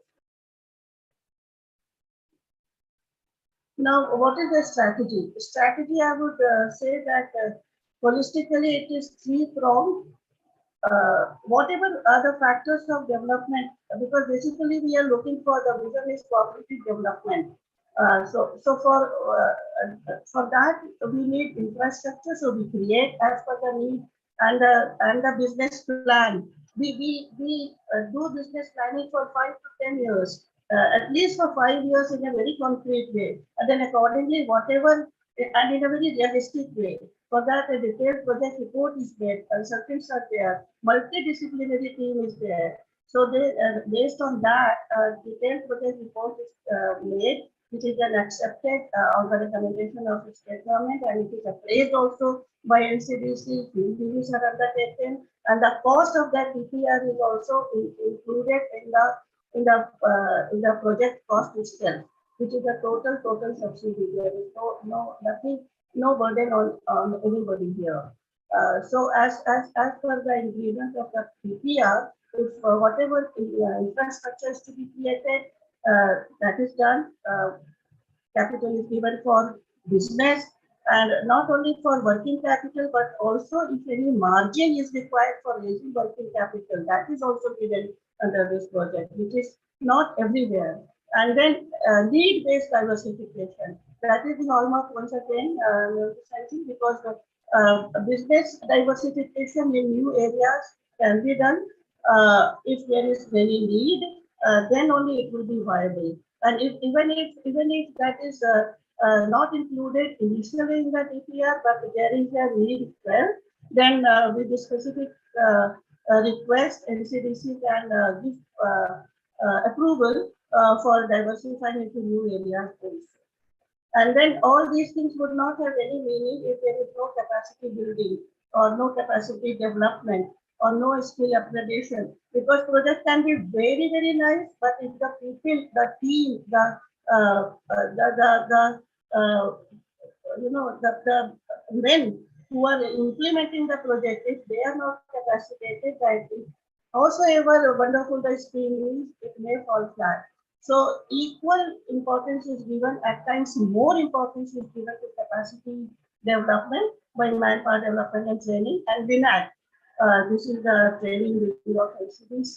We have been engaged in capacity development of various categories of personnel in ICDP throughout the implementation period, which has run over the decades now. And but all these things, the basic premise is that the patch, the primaries, they are to work as business enterprise. And if you remember my previous slides, I mentioned that it has to be self-reliant, it has to be viable, and it has to be multi-purpose. So only when that business orientation is there, it will happen. So as a business enterprise, it has to work, and of course, keeping the cooperative principles. So that is the beauty of it. You have one total cooperative wing, which is nicely aligned with the business wing, and then you amalgamate it properly, and cooperative society can act as a business enterprise and also stand the competition from other sources, other players in the field. So that is the vision here.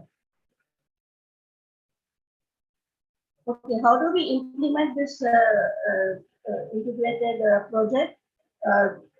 Now, basically, there is a project implementing agency. When if you remember, I said it is usually a district is selected by state government and then approved by NCDC for implementation of ICDP. So usually DCCB, that is District Central Cooperative Bank, they are the agency which is chosen as a project implementation agency. And MD DCCB, it becomes kind of a chief executive, and he ensures the implementation of the project over a period of 5 years. And since it is already into banking business and the process where within everything in place, usually this and it is catering to the entire financial needs of the district. So it is but natural that it is the best agency to implement and percolate the funds down under ICTP also. So usually it's DCCB, which is a PIA. And now PIA itself will not be effective unless it has a total dedicated team which implements the project. We call it PIP, that is Project Implementation Team. And this is also a team of professionals in the sense that it has a general manager, and then it has certain other staff also, like it would have development officers, and it would have an accountant, it would have some other supporting staff also, typist or data entry operator, and it would be equipped with all the facilities needed for effective implementation for carrying out the best job, as well as field visits, I mean, whatever it takes to implement the project throughout the district. All the facilities are given under this project, and their salaries, and if they need a vehicle, that, then a driver, everything is included here. And depending on the sectors covered in the project, the experts can be drawn as development officers. If there are like 5 sectors, we can have 4 co-development officers like that. So project to project it varies, but yes, overall we can have around 8 to 10 members PIP here, and we have had many success stories under ICDP, and a big chunk of appreciation goes to an effective implementation by the PIP. And again, LINAC organizes training for this PIP also, PIA also, so that the capacity development and the project implementation in other forms, the financial and the operational part of it, everything goes hand in hand, and the synergy takes place. Now, after that, it's very important that monitoring is also done.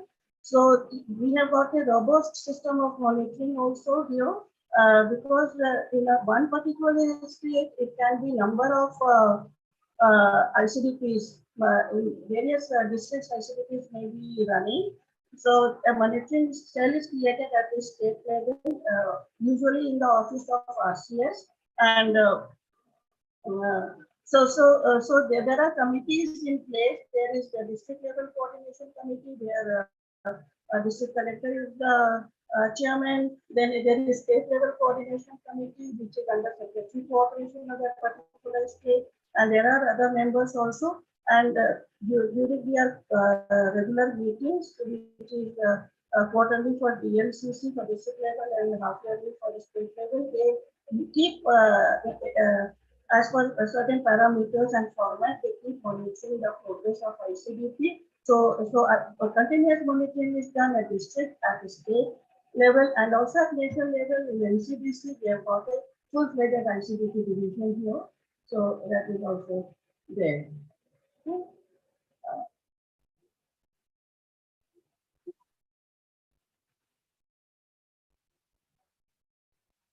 Now, major areas of training and manpower development, as I said, capacity development.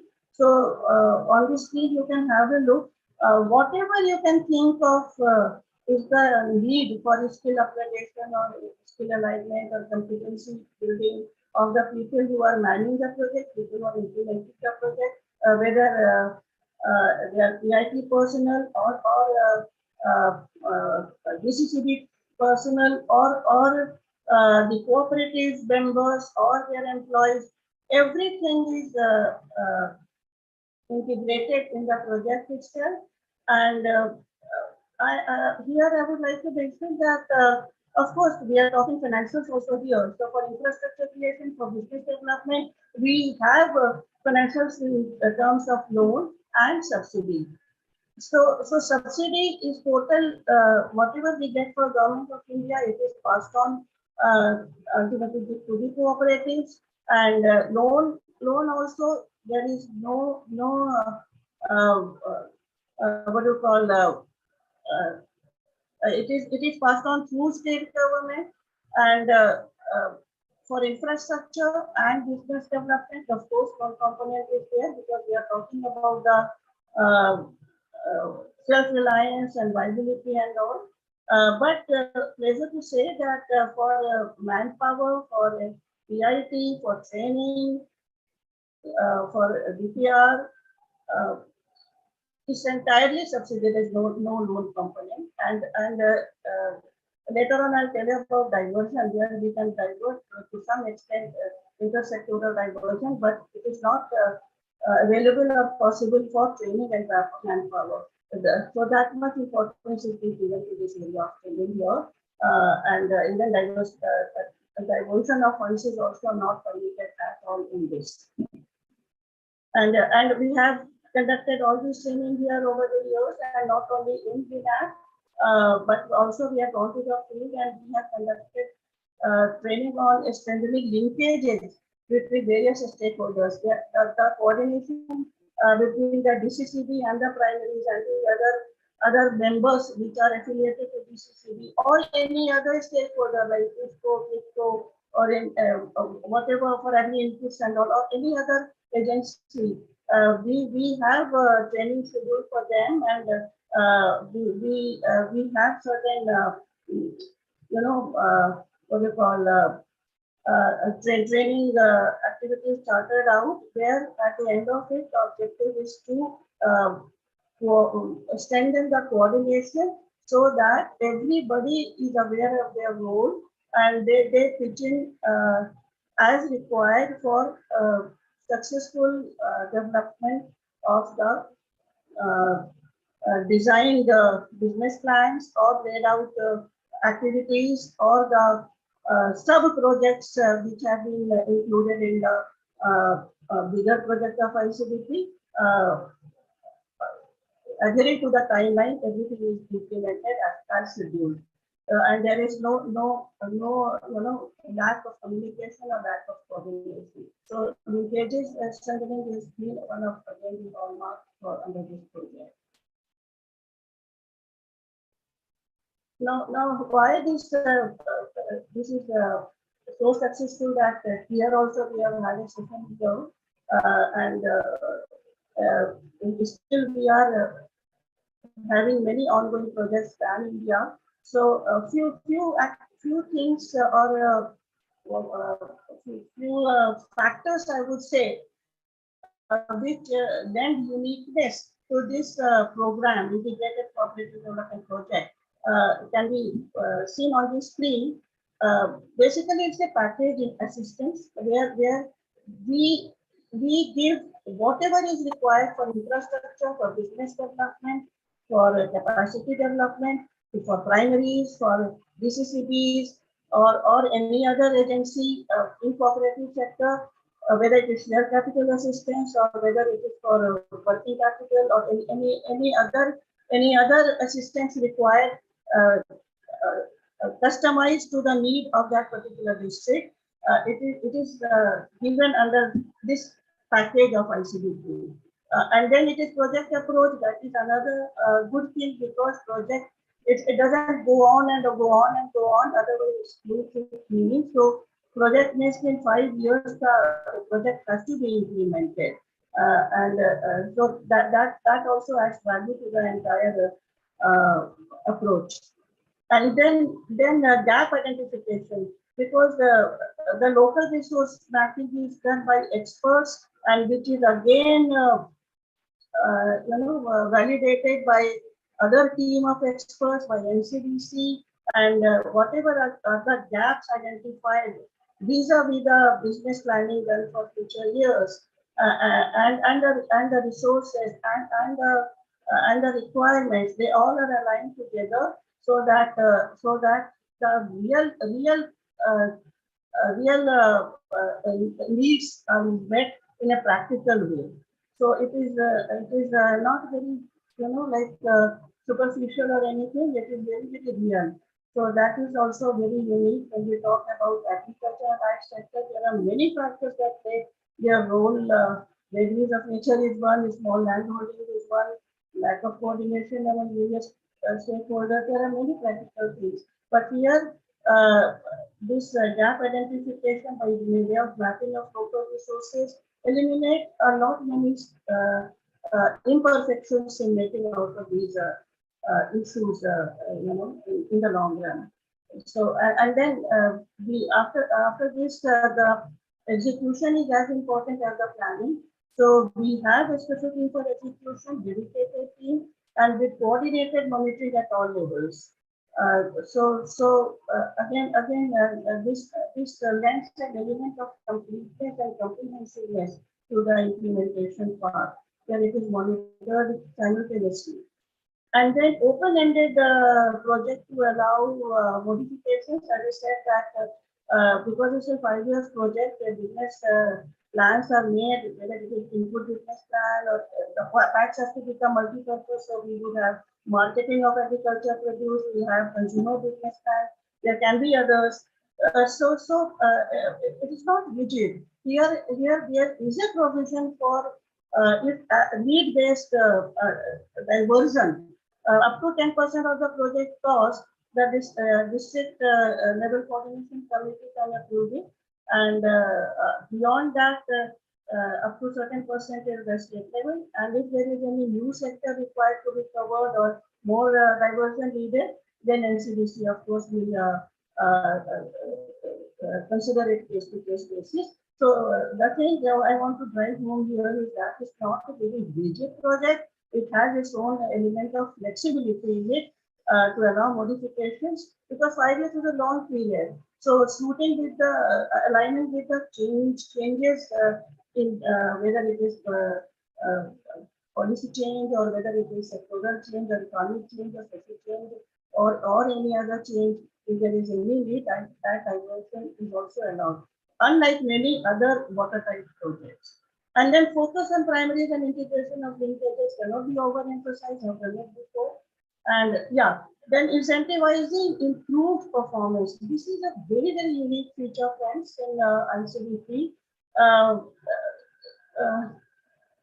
What happens, because everybody has to work together, the primaries, societies, employees, their role also cannot be underemphasized. They really have to be trained and they have to implement their learnings on the field, and it has to reflect by way of increasing business revenue. Wherever there is increase in business revenue, the incremental business is considered for the purpose of incentivizing the employees of the primary. How do we do that? The 1% of the incremental business or of the net profit is distributed as incentives, cash or equivalent incentives.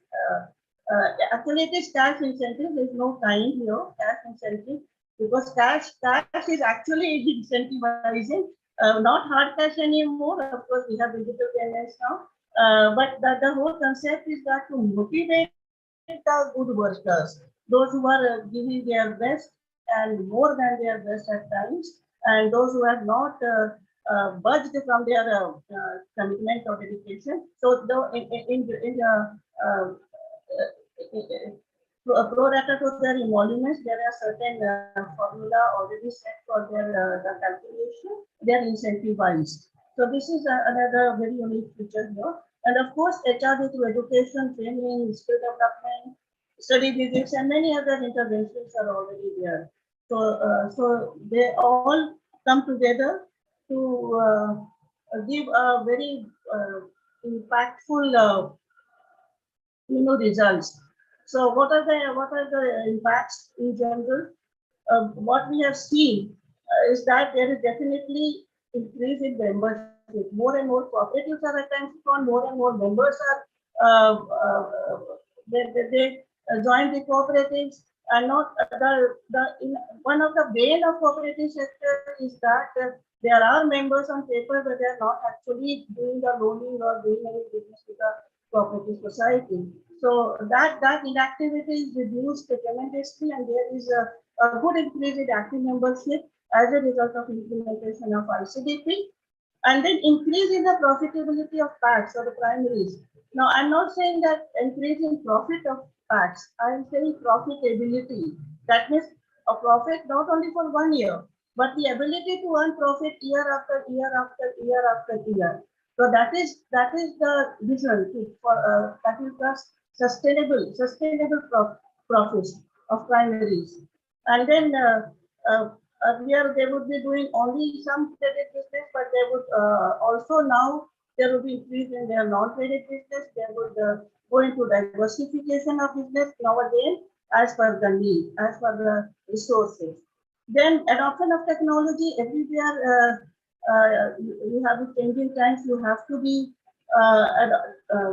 upgrade your operations, the way you do business. Previously, like there are many, everything was the records were kept in registers and written and all that, but now computers, and they are trained, and there are packages, and the ministry has also now so many packs. They have got the software accounting package and all, but ever since the adoption of ICDP, since the 7th five-year plan we have been implementing, this adoption of technology again has been inherent component in the entire areas of the systems, where computers have invariably been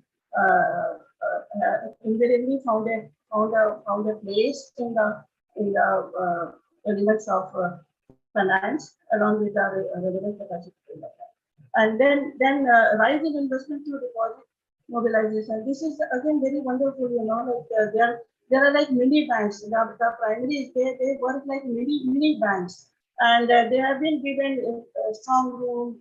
When I talk about infrastructure, this is also part of infrastructure where you give strong rooms, you give cash counters and data centers or whatever is required for deposit mobilization. And the members also develop the habit of thrift, and primaries also working as mini banks. They mobilize deposit and enhance their own financial position and strength also. And they can go for the business diversification without looking here and there, because they will be having their own resources enhanced.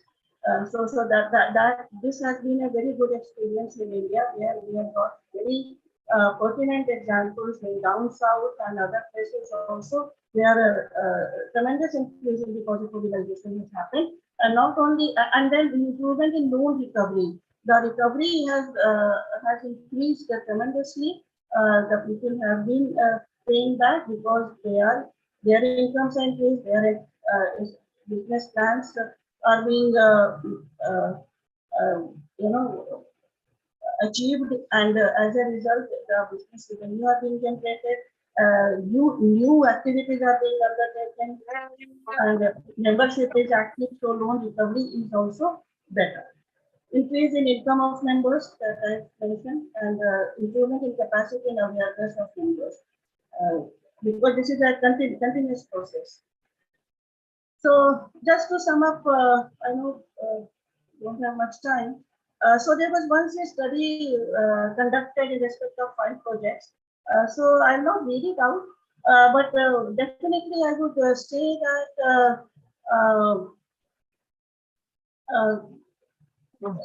how a leap was made in terms of infrastructure creation when like go down capacity or strong room and lockers for mobilizing deposits. They have been giant leap here, and as a result, the deposit mobilization has increased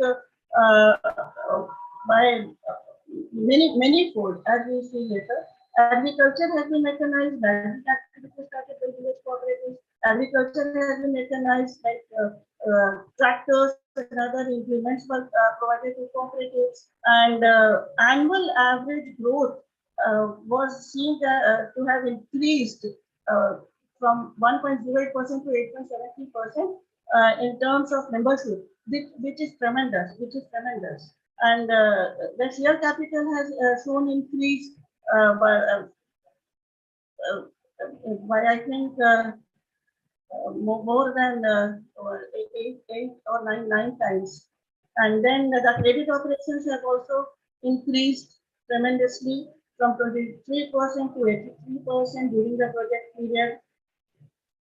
And then the rural deposits have increased from just 19.4% to 149% by virtue of deposit counters provided to primary cooperatives. This is very heartwarming and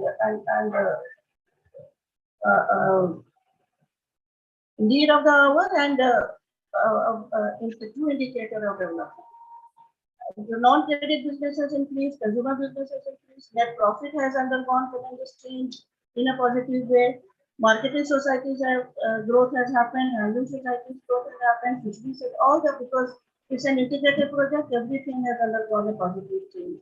So as per one study that was conducted some time back, this was the outcome that we do. So thank you so much, Dr. Ravi. I hope I have not taken too much of your time. And thank you, madam. Thank you very much. Thank you. Thank you so much. So we can take one question. Already we have exceeded 30 minutes. Yeah. We can have only one question.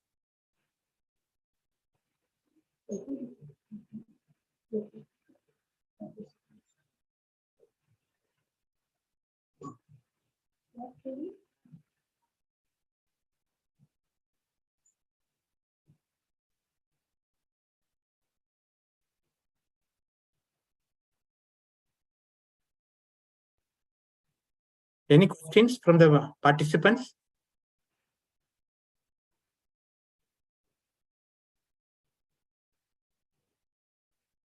They have indicated in that chat box. Thank you. Isaac, any question?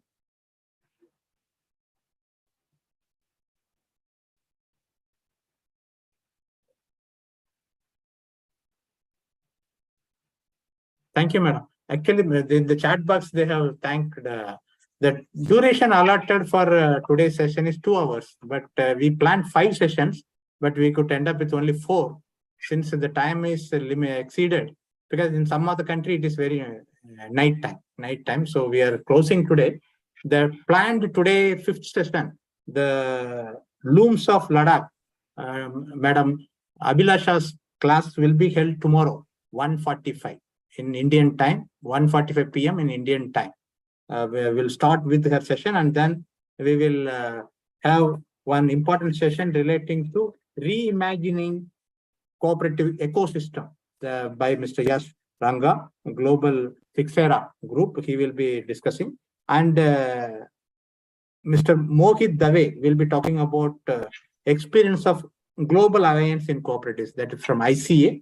So 3 sessions we are planning tomorrow, and we are expecting that there should be some action plan from your side. So one option is from today onwards, you can put it in our WhatsApp group. So what you are planning in your country based on this previous 10 sessions till now we have covered, and then we can have a discussion tomorrow in the allotted time. Thank you very much to one and all. With this, we are concluding today's session, and tomorrow we will meet at 1:45 p.m. Indian time. Thank you very much to all.